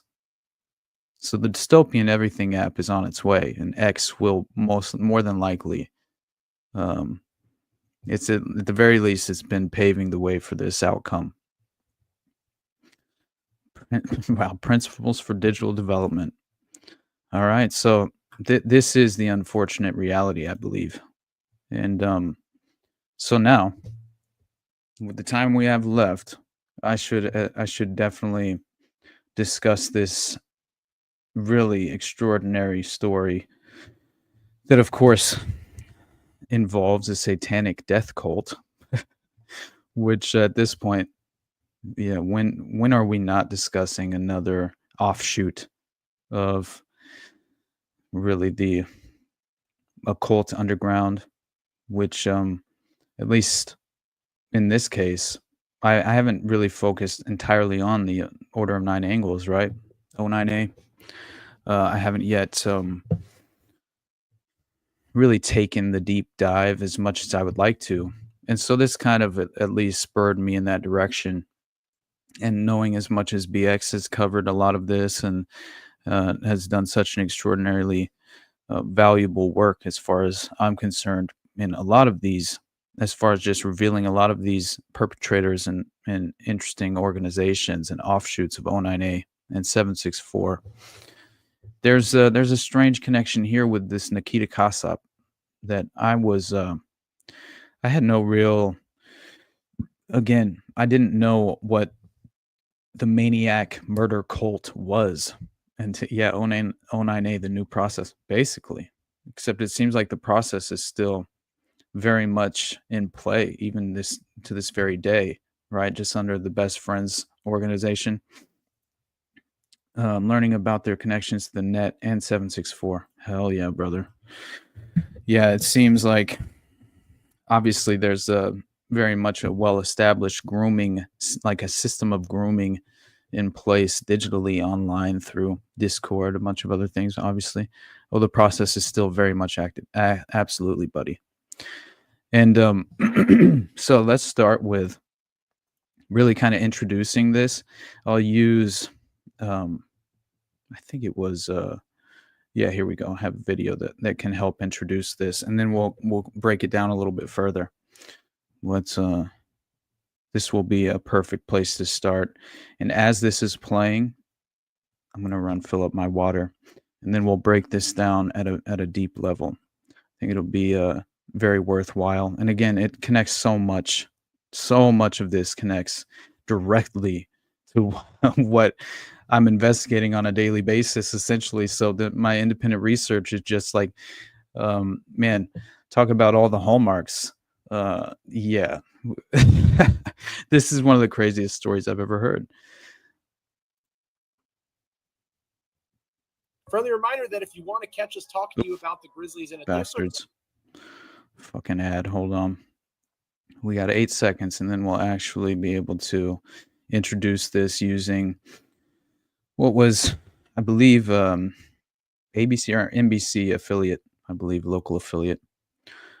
But yeah, rebranded, upgraded, superseded. Yeah, the process is still a factor, very much so. Animal rights angle is par for the course for the post-humanists. You're 100% right, man. All right, let's do this. and I will be right back. Oh, hold on. Wisconsin who allegedly killed his parents is a teenager in Wisconsin who allegedly killed his parents is now accused of planning to assassinate President Donald Trump. 17-year-old Nikita Kasip is already facing charges for killing his mother and stepfather, but new federal documents now link him to an assassination plot. Investigators discovered the teen's self-described manifesto that included making bombs, terrorist attacks, and plans to kill President Trump. The teen allegedly engaged with white nationalists online about his plans. People who live in the same town as Kasip say they were shocked about the case. That's crazy to me because growing up, we didn't even really have the internet. If I ever have kids, there's definitely going to be parental controls on the internet. That's for sure. It is so true. And the fact that you just never know, what's kind of going on around you. Investigators believe Kasip may have killed his parents to get the, quote, financial means and autonomy needed to pursue his plan. They also say he made payments for an attack drone and planned to flee to Ukraine following his proposed assassination. That alone. Like, what are we talking about here? Plan to flee to Ukraine. All right. Now, the best way to really, I think basically we should just cover the minor details that were put forward by the Associated Press. And as far as this one's concerned, the Minnesota Star Tribune was the first report that actually went public here, at least one of them. And essentially what it had to say was a Wisconsin teenager charged in the deaths of his parents faces wider allegations that he killed them to obtain the financial means to assassinate President Donald Trump and overthrow the government, according to a recently unsealed federal warrant. Let's see. Close this. Now, we will actually get into some of the details because this is pretty nuts. And this Nikita Kasip, he's 17 years old, charged last month by Waukesha County authorities with first-degree murder, theft, and other crimes in the deaths of his mother, Tatiana Kasip, and his stepfather, Donald Mayer. Authorities allege the teenager fatally shot them at their home outside Milwaukee in February and lived with the decomposing bodies for weeks before fleeing with $1,400 in cash, passports, and the family dog. Interesting. So he's arrested, obviously, last month. And anyway, it gets very interesting because obviously the deputies, it was essentially a welfare check when he didn't show up to school for 2 weeks, essentially. And so these newly unsealed court documents say Kasip killed his mother and stepfather as part of a plot with others to assassinate Trump and begin a political revolution, which that alone is very much, that drew my attention instantly. But let me find it here because I took screenshots of this as well. Yes. So this was the post-millennial. And basically, he's taken into custody last month, charged with first-degree murder, 2 counts. 2 counts of hiding a corpse as well. And yeah, I guess Donald Mayer was 51. His mother was 35. And then he fled the state. And the DOJ filing said it appeared to be in an effort to obtain the financial means and autonomy necessary for this alleged assassination plot. Now, the affidavit from federal authorities said he was in touch with other parties about his plan to kill the president and overthrow the government of the U.S., and he paid for, at least in part, a drone and explosives to be used as a weapon of mass destruction to commit an attack. Other parties with whom Kasip was in contact appear to have been aware of his plan and action to have provided assistance to Kasip in carrying them out.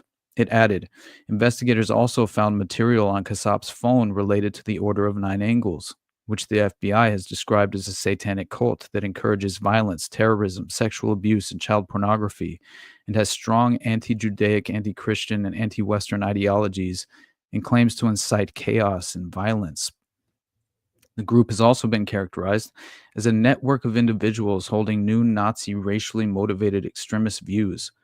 A warrant. Oh, for real? Wow, that's nuts, buddy. He says he lives in, was it Waukesha? I don't know how the hell to pronounce that, but whatever. It's in Wisconsin. And he's just now hearing this. Let's see. Man, this is totally an as far as this story specifically, when I looked at a deeper level into some of the details of the organization, the MKU, we'll get into this. It's absolutely crazy. And so a warrant from federal authorities described a self-described manifesto regarding assassinating the president, making bombs, and terrorist attacks. I've been looking for this manifesto. I don't think it's public. As far I can't find it. So I hope at some point we get at least the manifesto is made public at a certain level in the court documents or the trial. Anyway. So, and if you guys find it, Waukesha. Okay, awesome. Sounds more like it. Waukesha. The reported manifesto was titled "Accelerate the Collapse." Wakasha forever. You fucking idiot. Oh man. So, and referred to Kassab's alleged goal for a political revolution in the United States to save the white race from Jewish-controlled politicians. Oh shit. Make Zog great again.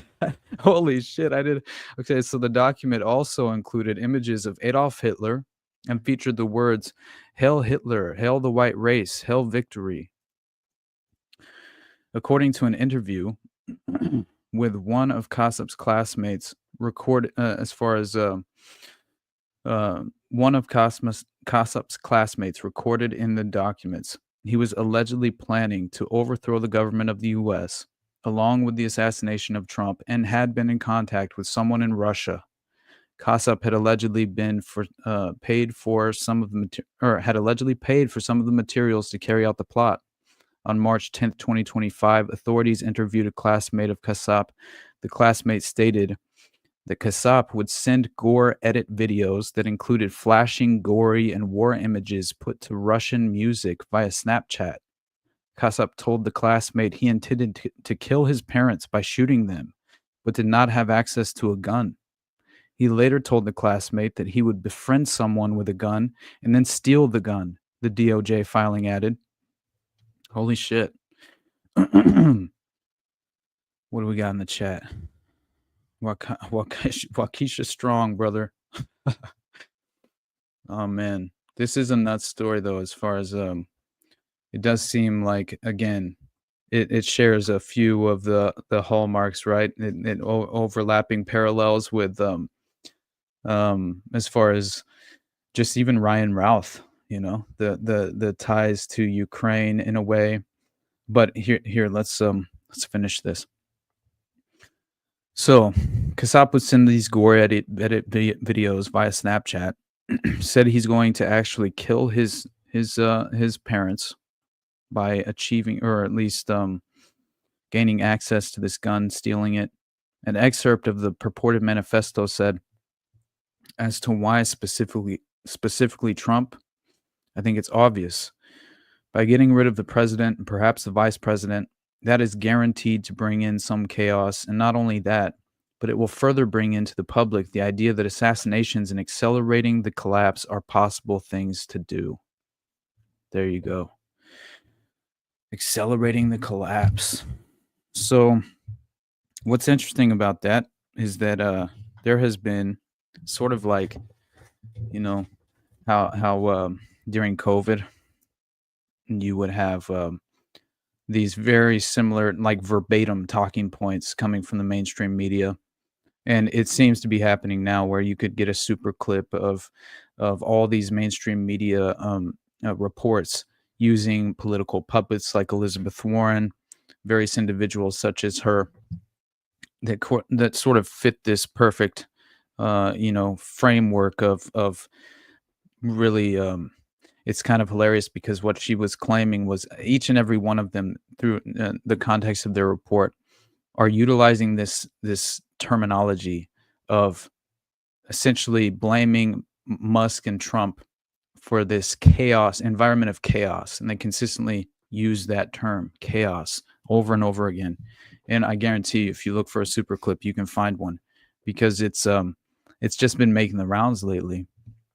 And so for me, it seems like, again, what do you have in the context of this of this report is that the ultimate goal, the priority, was to effectively cause chaos, and essentially, what do we understand about the occult philosophy behind a lot of this ideological system of control, right?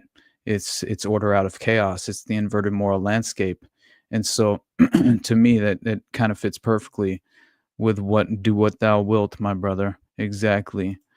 And it's yeah, man, I'll be honest, occultism, the ideological philosophy behind a lot of these groups, it's far more practicing actively practicing these occult ideologies than we're aware of. And so again, we witness the differentiating, distinguishing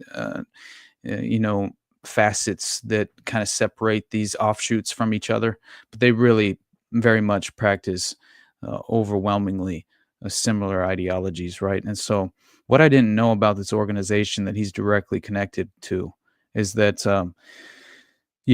there are far more. I didn't realize how many different offshoots of this cult organization there truly were.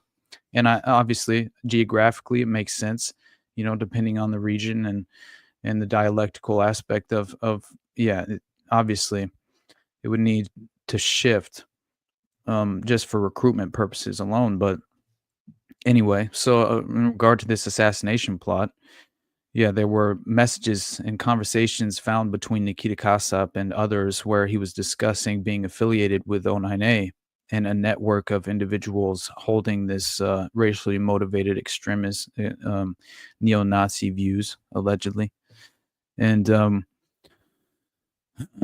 so then there were images apparently that were found of this manifesto that the authorities acknowledged.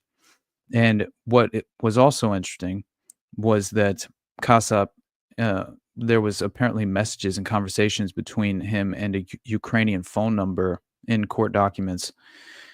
So he had said at one point, he asked, "How long will I need to hide before I will be moved to Ukraine?" And he talks about learning Russian and having a normal job and normal life in Ukraine. In another message, in a conversation with the username Angel of Death, Nikita Kasap discussed a drone that would drop a bomb with nuts, bolts, and needles and payment for it, according to the court records. And now he's being held for $1 million bond as of right now. But I looked into these organizations. Well, first let's listen to this crazy ass video of his grandma. It's kind of strange, because she very much acts, and of course this would be the case. I mean, how connected was she even in the first place to kind of just who knows how close she really was to her grandson. But still, Judith Mayer, right, was the mother, I believe. But it's still it's a very tragic case, obviously. And it's even more interesting that you have this Ukrainian satanic accelerationist cult called MKU, which is directly affiliated with this alleged plot. And apparently there were 10 other people that were potentially conspirators as well. And so it seems like there are connections to even more attacks and chaotic, scandalous events that have taken place recently, and especially in regard to a lot of what has happened in Russia domestically. Which is another reason why I think a lot of this. They were labeled as a terrorist organization within Russia itself, and claimed that it was all linked to this Ukrainian neo-Nazi group. So, but yeah, let's listen to this report really, really briefly because it's not very long in the first place, but it is interesting to hear from the family. I haven't found it yet. Judith Mayer's 17-year-old grandson appeared in court for the first time since he was charged in connection to the deaths of his mother and stepfather. This is in the District Court of Trigo County, Kansas. It's in the matter of Nikita Kasap. The teenager was not in school for 2 weeks at Waukesha West High School before a school resource officer and his grandmother requested a welfare check at the family home. It's there police found his mother, Tatiana Kasap, and his stepdad, Donald Mayer, dead with dried blood surrounding the scene. I loved him so much. And his wife, she was lovely. According to court documents, the teenager left the scene with a gun and their dog in the family vehicle. Police pinged Kassap's phone in Illinois, Iowa, Nebraska, Wyoming, and Colorado. On Saturday, police in Waukene, Kansas, pulled him over at a traffic stop where Kassap was arrested and evidence was found. As Kassap appeared for an extradition hearing, Yes, that's correct. he has 2 felony counts of operating a motor vehicle without the owner's consent and theft of movable property. It's the best interest of justice that Mr. Kasap remains in the detention center in Garden City, Kansas. The magistrate judge gave the state of Wisconsin until March 15th to get him back to Waukesha. While the teenager is not charged for their deaths, this grandmother is struggling with the possibility of what may have happened. It's very difficult to accept that Nicky killed his mother and father. It's just, it doesn't make any sense. Yeah, you can say that. This is a very strange story, obviously, but so apparently, I mean, again, this whole assassination plot, to me, I don't know. It's just such a strange story, especially you tie in, apparently it's more than just the Maniac murder cult. It's apparently the Dnipropetrovsk Maniacs, which is a group of Ukrainian serial killers that apparently are responsible for a string of murders in June and July of 2007. And they're affiliated with this Maniac murder cult as well. The leader indicted over a plot, to kill Jews, which is kind of nuts. This Commander Butcher, I think is what they called him. Yeah. And so I started kind of like just prying into just various reports in the past few years of these strange MKY and MKU organizations that were affiliated as offshoots to the O9A. And that's where I kind of discovered the Russia's Supreme Court designating MKU as a terrorist organization as far as the movement was concerned. And then I found a story, and this is happening. So in 2021, you have Russia arresting over 100 suspects linked to Ukrainian neo-Nazi group. So I kind of was trying to chart a course that made some sort of sense conceptually as far as the timing of a lot of this. So Ukraine Special Services, Kiev denied the allegations. So Russia's Federal Security Service, FSB, says it has arrested 106 suspected members of a Ukrainian neo-Nazi group. Authorities carried out a number of raids across Russia against the MKU youth group. The group is accused of using social media and online messaging forums to plan terrorist attacks and mass murders. The authority claimed that the suspects had been operating under the auspices of the Ukrainian Special Services, but Ukraine has denied any links to the suspects amid rising tensions between the two countries. So again, this is before the invasion ever even occurred. The Ukrainian security official told AFP that the allegations were a media campaign aimed at discrediting Kiev. Man, Western nations have raised fears, accusing Russia of building up troops near Ukraine ahead of a possible invasion. Among those suspects arrested on Monday include 3 administrators of the organization's internet communities who had called for violent actions. So this is This is long-standing, right? The FSB said the investigation. So a number of weapons were seized as well. Had been carried out alongside the country's Interior Ministry and State Investigative Committee.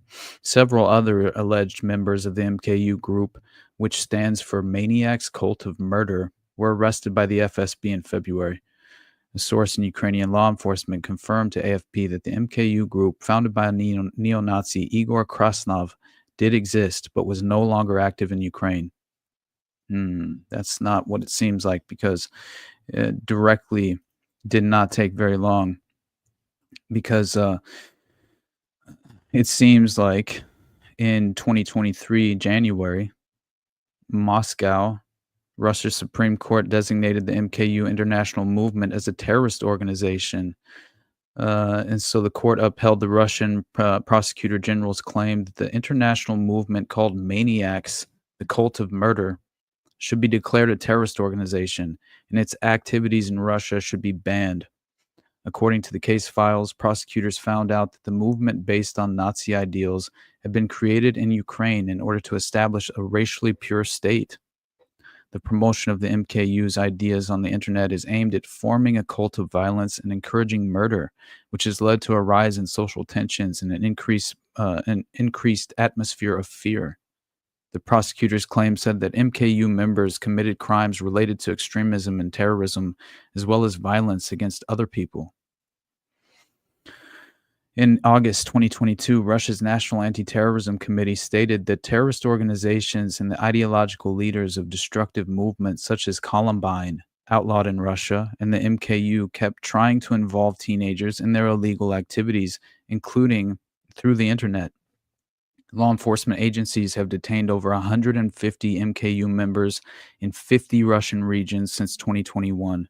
In September 2022, Russia's Federal Security Service, FSB, announced a large-scale operation, which also involved the Investigative Committee and the Interior Ministry, and included investigative activities and searches in 46 regions, targeting 187 Russian members of internet communities sharing ideas of mass murder administered by moderators from the Columbine terrorist movement and the MKU group.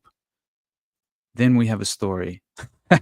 So within a year's time, we have a story in America, right? So instantly, we're seeing a rise in MKU-affiliated terrorist attacks domestically in the U.S. after it had already been labeled a terrorist organization by the Supreme Court in Russia. So The Independent reported that there was this interesting case about a neo-Nazi boss plotting to have members dress up as Santa and hand poison candy to Jewish children. So that was apparently a plot that this group was responsible for. And the leader of this neo-Nazi extremist group, nicknamed the Maniac Murder Cult, was charged with planning to have a member dress up as Santa Claus and hand out poisoned candy to Jewish children in New York City. Prosecutors said on Tuesday that the plan to sow terror in the city. Michael, Chikvishvili, who has various nicknames including Commander Butcher, is based in Eastern Europe and allegedly leads the extremist group.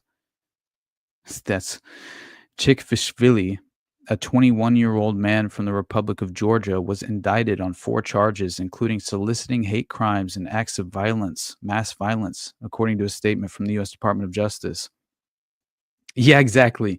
Jewish children are known for getting candy from Santa Claus. What a fucking hilarious plot. That is, honestly, that is hilarious, right? Surely young Semites wouldn't take candy from Santa.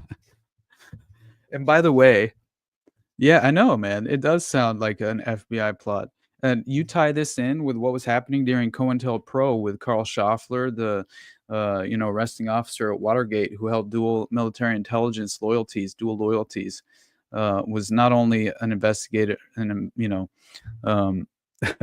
part of the DC Metropolitan Police as an investigator. He also was a member of military intelligence and held dual loyalty and was given the tip, to be there that night to be the arresting officer in Watergate. Well, guess what? Carl Schaffler just so happened to be a member of the COINTELPRO operation, the protests that were protesting the Vietnam War movement at the time. And what was one of their strategic goals, at least one of their strategies that they were actively pursuing in regard to undermining and dismissing, the active anti-war movement of the time, was by going down to the protests.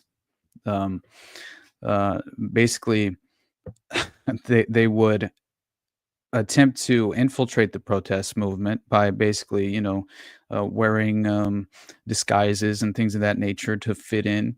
And then they would hand out poison candy. They would hand out poison pill candy, basically, to active protesters and legitimately attempt to assassinate them. So the fact of the matter is, this was an active strategy in right, in clandestine covert operations domestically in the U.S. all the way back in the 1970s. And so the idea that couldn't be a potential reality in modern day. I mean, how many times do we see these strategic outcomes recycled and resurface? It's far too often. And cocaine candy canes. Hey man, I don't know. At least you wouldn't die if you got the cocaine candy canes. But who knows? I guess you could overdose. Anyway, so this maniac murder cult that was apparently planning to have members dress up as Santa Claus and hand out poison candy to Jewish children. This was happening in the U.S., and this is the alleged leader of the offshoot, and 21-year-old man from the Republic of Georgia. So this neo-Nazi accelerationist ideology promotes violence and violent acts against racial minorities, the Jewish community, and other groups it deems undesirables. The maniac murder cult's goal is to upset social order and governments via terrorism and violent acts that promote fear and chaos, according to the announcement from Assistant Attorney General Matthew Olson, the Justice Department's National Security Division. So, again, this is just another example of how this kind of very much has been, as far as this organization specifically, has been responsible for domestic terrorism within the U.S. as well as Russia. So it at the very least, we have some reinforcing examples here. And let's see, I had something else that I felt like was noteworthy here. It really gets into what I think is kind of more of an introduction into the philosophy and really the nuance and I would say just as far as the originating ideology and how it shares so much philosophically with these other offshoot organizations and factions of this occult underground, which very much seems like it has deep ties with an intelligence apparatus, and in my mind could very easily be a product of, let's say, you want to sow chaos and destabilization techniques within let's say a domestic civilization that you're attempting to regime change. Yeah, I mean, it would fit perfectly to kind of stage a NGO public-private partnership coup d'etat kind of Maidan uprising in Ukraine scenario. You could easily trigger one of these organizations to help sow chaos and destabilization in regard to overthrowing the current establishment in place. That would fall within the framework of domestic gladio all day long, which we already know that they effectively have accomplished using these very similar goals. You have the Wackenhut as always a great example that I love to use to reinforce this strategic mindset. And that is, again, providing plausible deniability in the public sector, but also how you can easily kind of remove yourself from, this sort of affiliation with these domestic black sites that are being set up for the destabilization strategy, that is effectively taking place. So that is what it seems like potentially you could use some of these organizations to accomplish a lot of those different aspects of covert operations. And that again, that falls directly into place with what was happening with Danny Castellero's octopus and the tentacles resurfacing all around the Golden Triangle, and the widespread distribution of heroin and various drugs illegally within the domestic confines of the U.S. Through military bases. Guess who they were using to help distribute domestically these products illegally? Well, of course, they were utilizing the Process Church of the Final Judgment in their local chapters. Let's say right around in Fayetteville, North Carolina, by Fort Bragg was one great example, in the Jeffrey McDonald murders. So again, why wouldn't they consistently utilize this same? If it's such a viable strategy and leads to such a preordained outcome, then why would it not consistently be utilized? It makes all the sense to me. But so I discovered this Mark and Andre Argentino, who allegedly has a PhD and is writing for accelerationism research consortium, I believe is what it was. It's an interesting website that I discovered that basically really attempts to explain the manifestos of the Maniac's murder cult, and under the leadership of Yegor Krasnov, apparently. And so this is interesting to me because it explains and describes this nihilistic accelerationism that, I need to be more exposed to the details of this philosophy, because again, it's just reappearing over and over. So you have 25 ideological or attacker manifestos or instructional materials from the COM network and its adjacent groups. So there's a fair amount of material to cover, obviously. And but the series of manifestos, it begins with providing an exception of 4 documents. 21 of them have some common traits. They focus on justifying the use of misanthropic and nihilistic violence. They are accelerationist in nature. They use National Socialism and Satanism aesthetically. When describing their version of National Socialism, what they are discussing is nihilistic accelerationism. Regarding Satanism, they are referencing is the sevenfold way. The practices and aesthetics of the Order of Nine Angles, in particular that of the Temple of Blood. The core motive of the groups in this segment of COM is rooted in the idea of mobilizing adherents to carry out acts of violence offline. In the first installment, the publications created by Maniac's murder cult, MKY or MKU, under Yegor Krasnov, emerging in Ukraine. MKY spread through Ukrainian, Russian, and broke into the Anglosphere due to their ultra-violent videos, horrorcore music, and hastily translated English instructional and ideological texts. MKY thrives on VK and Telegram network like 764, the COM network, and Terrorgram. Its materials are not abstract, literary exercises. Instead, they reflect the group's ideology. It's all about violent actions. The publications serve as direct instructions intended to shift readers from hateful ideas to actual recorded acts of brutality. The emphasis falls on personal anger, misanthropy, nihilism, and the perception that murder offers a solution to an individual grievances. For MKY, action defines membership, encouraging followers to step out from behind keyboards and into real-world violence. Unlike other far-right actors, MKY imposes no complex vetting process or intricate philosophical frameworks, nor does it propose political objectives. It seeks only action, chaos, and harm. The 3 central MKY texts we are examining are roughly titled Maniac, Cold Weapon, and Manhunt. Maniac presents a personal tale where pain and hatred validates murder. Cold Weapon details how to select knives, hammers, or owls and identifies where to strike for lethal impact. Manhunt lays out tactics, techniques, and procedures for planning, execution, and methods for disposing of evidence. Together, these texts transform violent extremism and terrorism into a practical choice.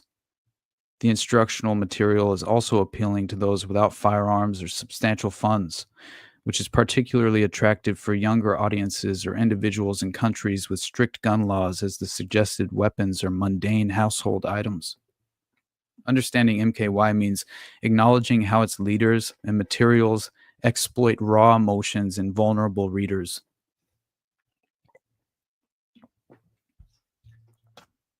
It sounds like Omar Mateen, man. The radical Islam, right? Islamic seminary course. The group demands no loyalty to a greater cause. Actions alone carry meaning. Action is membership. Its content provides simple steps and a direct outlet for rage. By the way, there were even apparent affiliations and associations to jihadist material, right? So it was directly implicating this Al Qaeda ISIS affiliation with these. It's so crazy, but so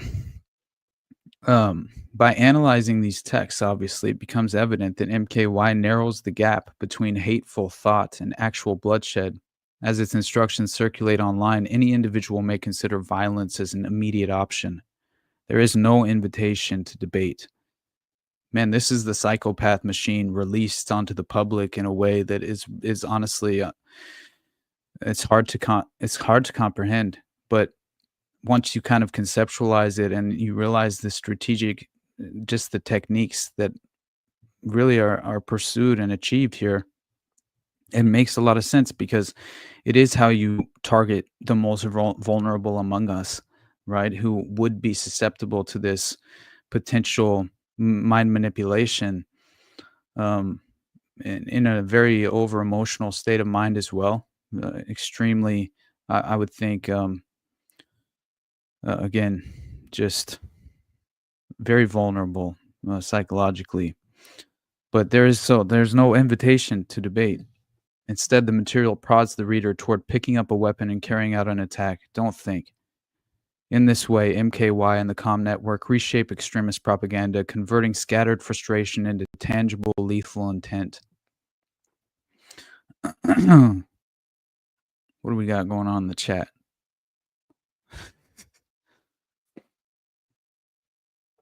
Oh, man. So, overview of the selected manifestos. Oh, man, we got people questioning the credibility of Jay Dyer. Hey, I don't know Jay personally. I will say I'm very skeptical of everyone until I meet them personally. But I will say, I don't understand how you have so much knowledge and level of, as far as like a, deep understanding of a lot of these, just a lot of these agendas that are playing out, this globalist agenda, and then somehow kind of fall into the trap of viewing the Trump administration as any sort of saving grace. Like, I don't understand how you can kind of come to that conclusion, as if there's some sort of plausible alternative option within the current structured system. I just don't view that as being a reality. So it's hard for me to understand how that's kind of, I don't know, the conclusion that is drawn. It's just, you have to be skeptical of that. But anyway, when you look at the overview of the selected manifestos, though, in regard to this MKY organization, the Maniac, when did he say that about Trump?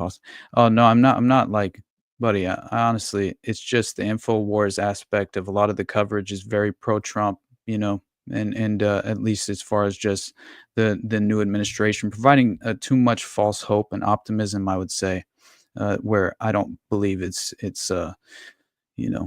as far as it's not an accurate interpretation of the current system, but I hope he doesn't really trust them, because it does seem like, it seems like I've just seen very often, again, I don't consume a lot of his work on a daily basis. I've consumed quite a bit of it over time, obviously, but yeah, he does amazing work, and honestly, a lot I've very much learned from over the course of the past, just since I've been, kind of like pursuing this avenue of interest. But yeah, it's still just I am skeptical of anyone who is optimistic about the current administration actually pursuing any sort of agenda that isn't what it seems to be, which is the technocratic World Economic Forum Great Reset, in more ways than one. So that's my only issue.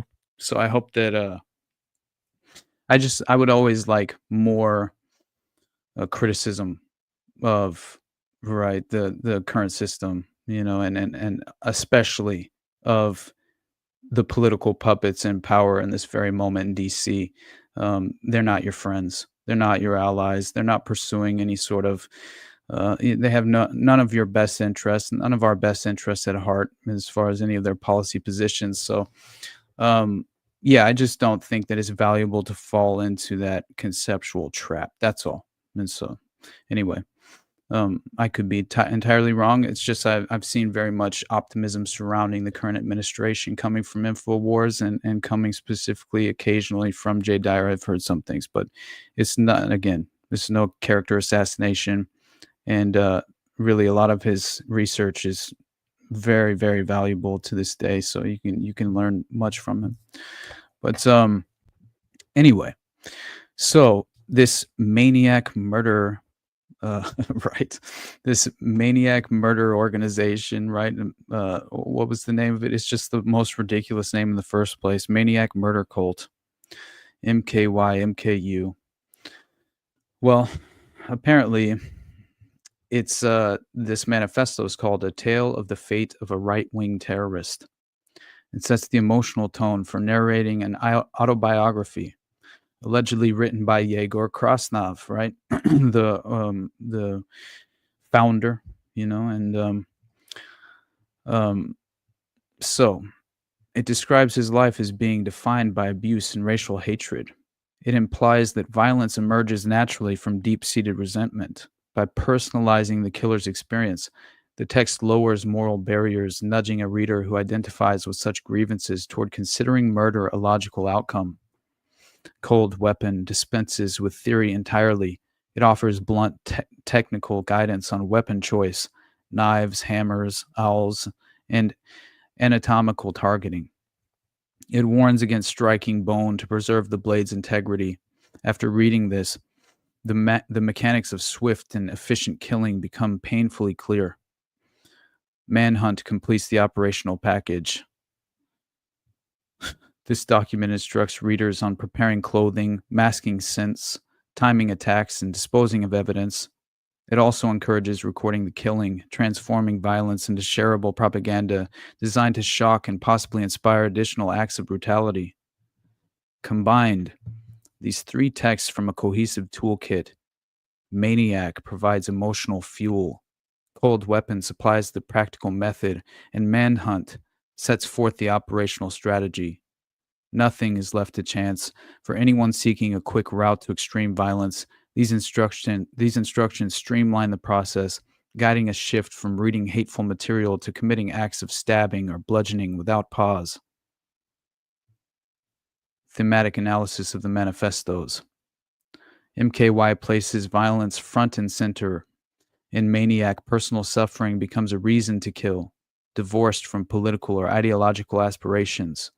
Pain and anger suffice as motives, framing misanthropic and nihilistic violence as an outlet for pent-up frustration. Targets are chosen for their vulnerability or perceived otherness. MKY encourages attacks on migrants, outsiders, or anyone deemed an enemy or minority. No grand strategy or higher aim exists, only the act of inflicting harm, recording it, and publishing it online. By discarding political or religious justifications, MKY simplifies the path to murder. The absence of complexity leaves nothing but the raw impulse to commit acts of violence. It is, man, honestly, it's just it's really nuts when you begin to realize the methodology that is very well in place to target these vulnerable minds, and essentially radicalize them to an extent to where, they forfeit any real free will, and they seemingly also just voluntarily snuff out their own future. I mean, it's a tragic outcome that this strategically just, again, man, like, could you imagine this pipeline of radicalization? It's and then, the global network on extremism and technology also apparently published a little bit of an introduction to how this group really kind of made itself known on the world stage and became publicly, as far as just what really broke into public awareness, I would say. And a lot of it was apparently began with this still image quickly changing to a video of a man on the ground as heavy metal music begins to play. And black and white face appears on the screen, eyes cold and staring into the viewer. And 3 unseen individuals, including the person holding the camera, beat and kick a man as the letters MKY are superimposed over the footage. Less than 20 seconds long.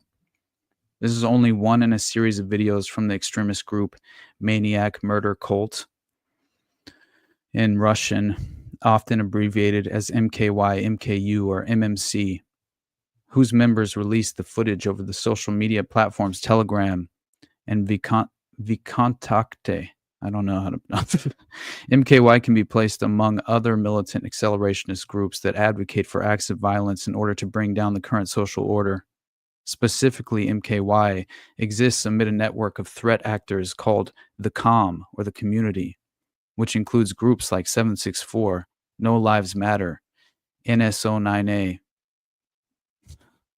the Order of Nine Angles, and others, with membership requirements demanding extortion, abuse, and violence, both online and offline. MKY literature instructs would-be members to participate in various degrees of offline criminality, including assault, murder, and terrorism, to maintain their membership. While there are many elements of white supremacy, National Socialism, and neo-Nazi occultism, the purpose of MKY's activities is to spread disorder and chaos with the purpose of building the organization's notoriety rather than clearly political or revolutionary ends. Through examination of reports from law enforcement, the small body of research conducted on the group, as well as social media postings and publications produced by MKY, this insight will explore the new emerging threat the group presents. Much of the information about the origins of MKY comes from the organization itself and Russian state media sources. Sometimes contradictory, this makes corroboration and verification of the available sources very difficult.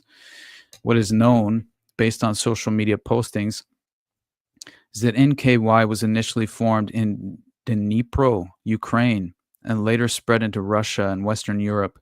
Writings from the group allege that MKY began in 2017, though according to Accelerationist Research Consortium, Marc-Andre Argentino, who has studied and written about MKY extensively, the first official MKY videos were not posted until 2018 on the web forum 2chan. The group was founded by the pseudo-anonymous figure Igor Yakovlev. Russian authorities claim this person was the then 21-year-old Igor Krasnov, a Ukrainian national.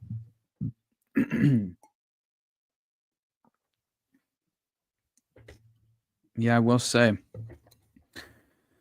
this is using the name Maniac, apparently. This is when this happened in 2018 on 2chan. Images of Krasnov show a young man covered in crude tattoos depicting white nationalist, neo-Nazi, and horror movie iconography. Let's look at this dude.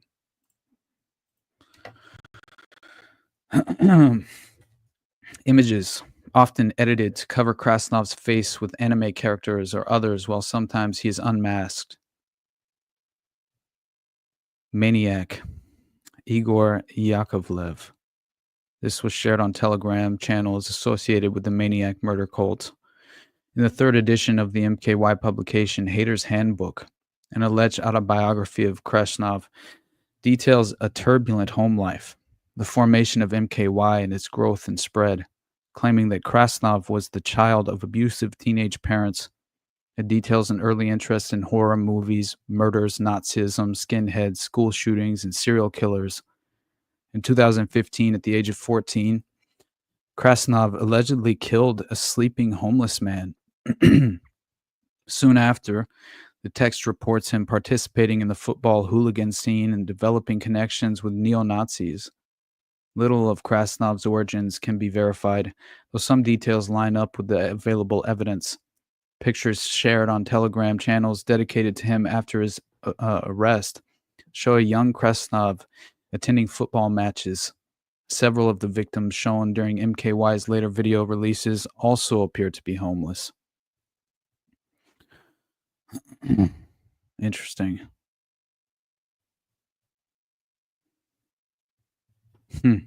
MKY was formed, the publication claims, after Krasnov was pushed out of an ultra-nationalist group. The organization started recruiting like-minded individuals in Dnipro, Greater Ukraine, and Russia. By 2019, short videos of street fights and attacks on random people, some of whom appear to be living on the street, were being shared on VK.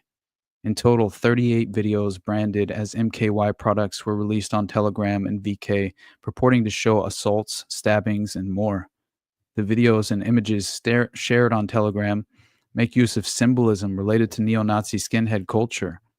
This includes overt iconography like swastikas and the Sieg Heil salute, as well as more distinctive markers such as white boot laces and red suspenders, typically denoting belonging to the National Socialist skinhead subculture rather than other branches. A Ukrainian tabloid reports that Krasnov was arrested in 2020 for attacks in the Dnieper region, including an assault on 2 individuals who were reportedly sprayed with tear gas, beaten, stabbed, and robbed. Police alleged at the time that Krasnov and 7 others were responsible for 5 different attacks. Previous research into MKY found the videos contained recordings of 33 different attacks in Dnipro alone. 33, huh? I convinced everyone that it was necessary to kill. A biography purported to be written by Krasnov reads, convinced everyone that in order to achieve the common goal of the ideology, it is necessary to kill all people. They followed me. We started to act. I created a cult of murder.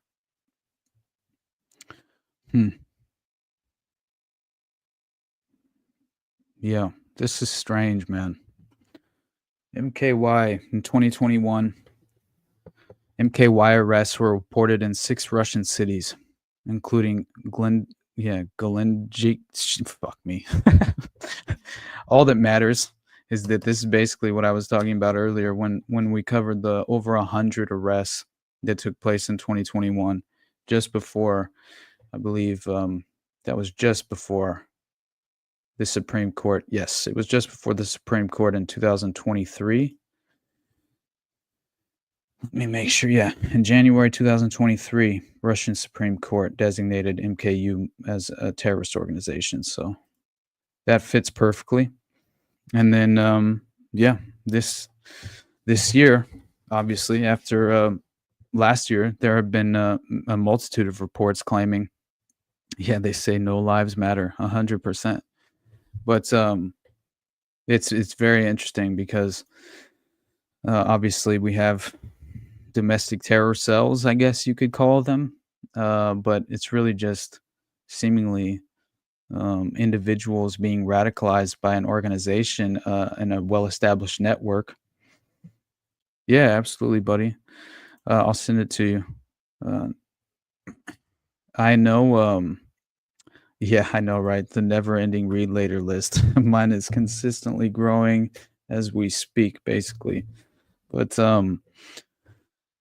this is I think very worthwhile and important to understand, at least kind of, because once again, doesn't this just smell like an intelligence connected organization that is providing a very kind of well established avenue of radicalization and targeting the most vulnerable minds among us, to then of course radicalize them into potentially engaging in domestic terrorism in an environment where we've been basically predisposed. Not only, I guess the better way would, we've been very much, this has been in my mind, it's subconsciously seeded for quite some time, right? And so it just seems like the inevitability aspect of what they would have us believe, is kind of playing out perfectly within that strategy. And so, yeah, in my mind, we've kind of been really, I would say the psychological goal of really just having us in this, I would say, just vulnerable position where we're willing and ready to embrace this as a plausible version of reality. Yeah, that's where I think the strategy comes into play, because in my mind, this has to be some sort of intelligence operation at a certain point. But yeah, buddy, I'll send it to you. And awesome, man. I'm looking forward to your upcoming projects as well, my friend. But yeah, so anyway, we have a Maniac murder cult, which MKU has direct connections to this this individual who is apparently going to stage or was at least affiliated with an alleged plot to assassinate Donald Trump, which I will say I'm growing more and more skeptical by the day of the genuine authenticity of these assassinations.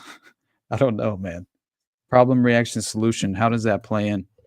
But it looks like, I mean, we could really spend all day long talking about this. So I'll mention a couple remaining details and then we'll get out of here, honestly. But Maniac Murder Cult spreads its violent propaganda via PDF manuals and stylized videos and images on social media platforms, Telegram and VKontakte. I have no idea. The videos are overladen with loud music and depict beatings and stabbings of victims, all serving as propaganda material. Here we go. The Black Sun, baby. There it is. Holy shit. All right, well.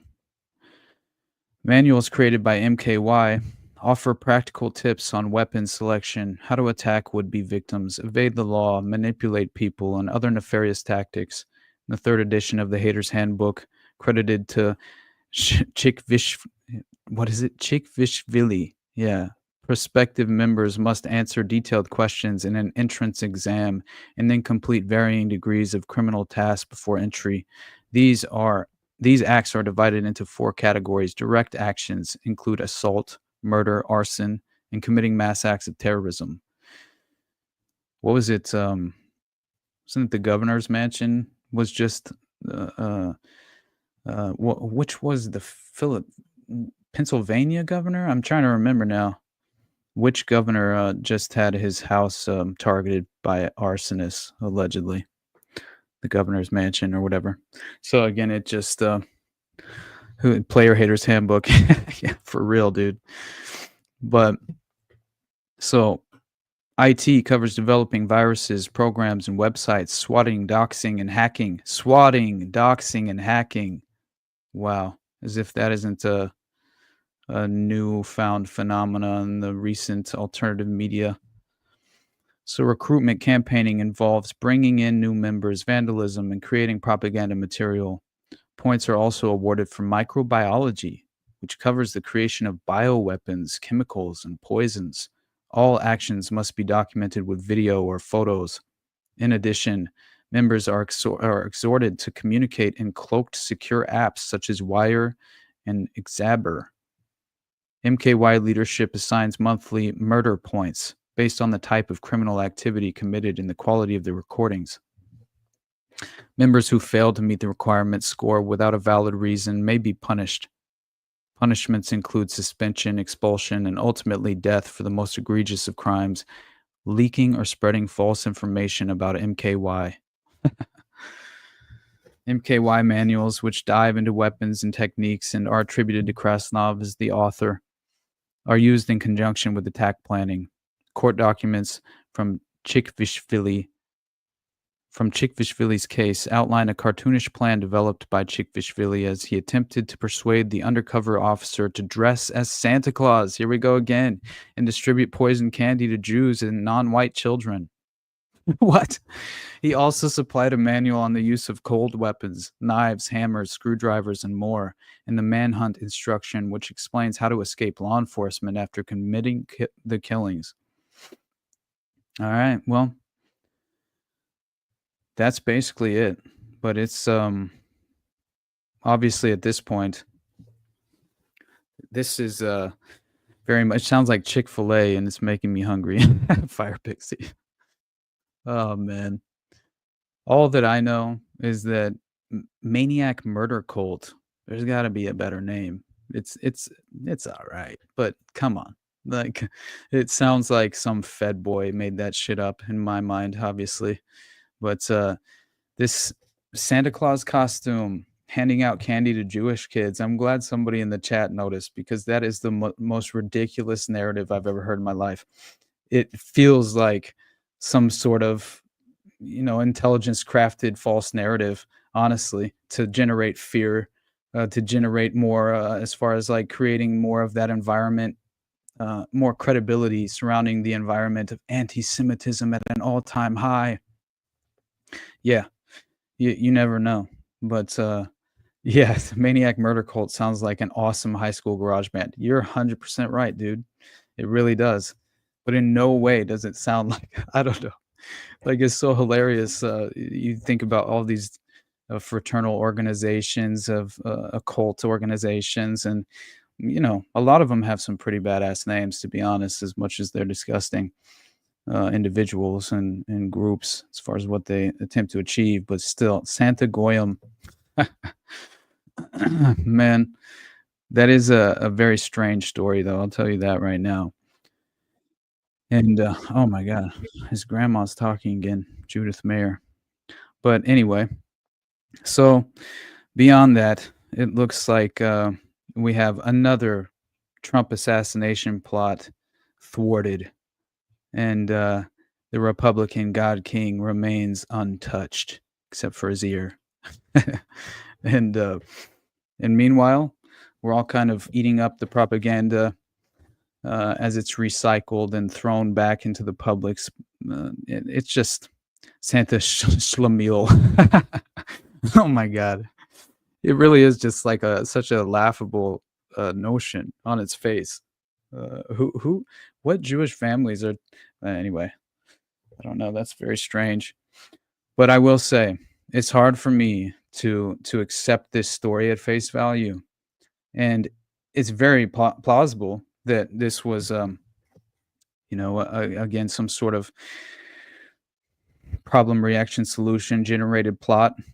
But it feels very much like, and I'm under the impression that O9A essentially started as a psychological operation to foment domestic terrorism in the really to create the plausible pretext to crack down and violate any sort of inherent rights that domestic civilizations or populations tend to attempt to exercise. So yeah, Jews don't even celebrate Christmas.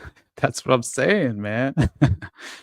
Hey, dude, I swear to God, I don't know how the fuck we're at 2 hours and 53 minutes, because I did not plan to do this. But yeah, so we'll inevitably, I'll be back tomorrow. I have to see. I got to get my notes in line for Waco tonight. Jose and I are going to do a Waco special edition episode to. I think it's time, right, that we focus more on, again, obviously the anniversary is coming up, but how much that was really a red pill for me personally, as an individual, and how it feeds perfectly into Ruby Ridge and the Oklahoma City bombing and total information awareness, man. I mean, what we were just talking about today, this is the path that we've been on for quite some time. So, unfortunately, it seems like a small fraction of us can interpret these things in real time, and it takes a kind of a diabolical, concentrated effort to really kind of put yourself in the position to be able to not fall into that trap. So that is the goal. And I did a little more rambling today than I intended to, but it's okay. Hopefully I'll have my thoughts a little more in order by tomorrow. And this week is going to be a fun one. I believe tomorrow night we have Dana coming on from Rotting Jewels. And so we're going to have a real good conversation about the Process Church. There's a lot of questions I have to ask her. I know she'll be able to fill in many holes for me regarding the Process chapters and these individuals, usual suspects, I guess. But anyway, guys, I better get out of here.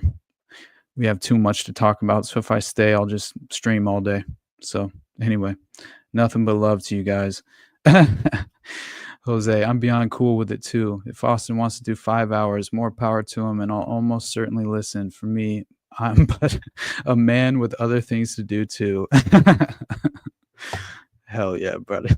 Dude, the real John Doe, you're my boy. Hey, say what now? You know I love you. Lance Ripa, my dog. And Jose, you're my brother. I love you to death, man. I'll see you on Friday, man. I'm so excited. We're going to get to slumber party together. So, in fact, I encourage it. Love the Dump Dynasty. Hell yeah. All right, guys. I should jet, though. Nothing but love. You know this. If you have any ability to support me financially, patreon.com/the Underclass Podcast. Best place to do it. Alien Big Cat, my friend. Thank you. Hey, Jacob, I love you, dog. And anyway, yeah, go help Al Gore's rhythm. Thanks, Bobo McHua. And yeah, I'll definitely just not sure what we'll talk about tomorrow. We need to get back onto the Finders, talk a little bit more about the details there, because that's obviously going to be coming up this weekend for one of our interviews there. So I think that would be important. Go over some more of those details. But yeah, beyond that, catch me in the morning, guys. I love you. I hope you guys have a great Monday, and I'll catch you mañana.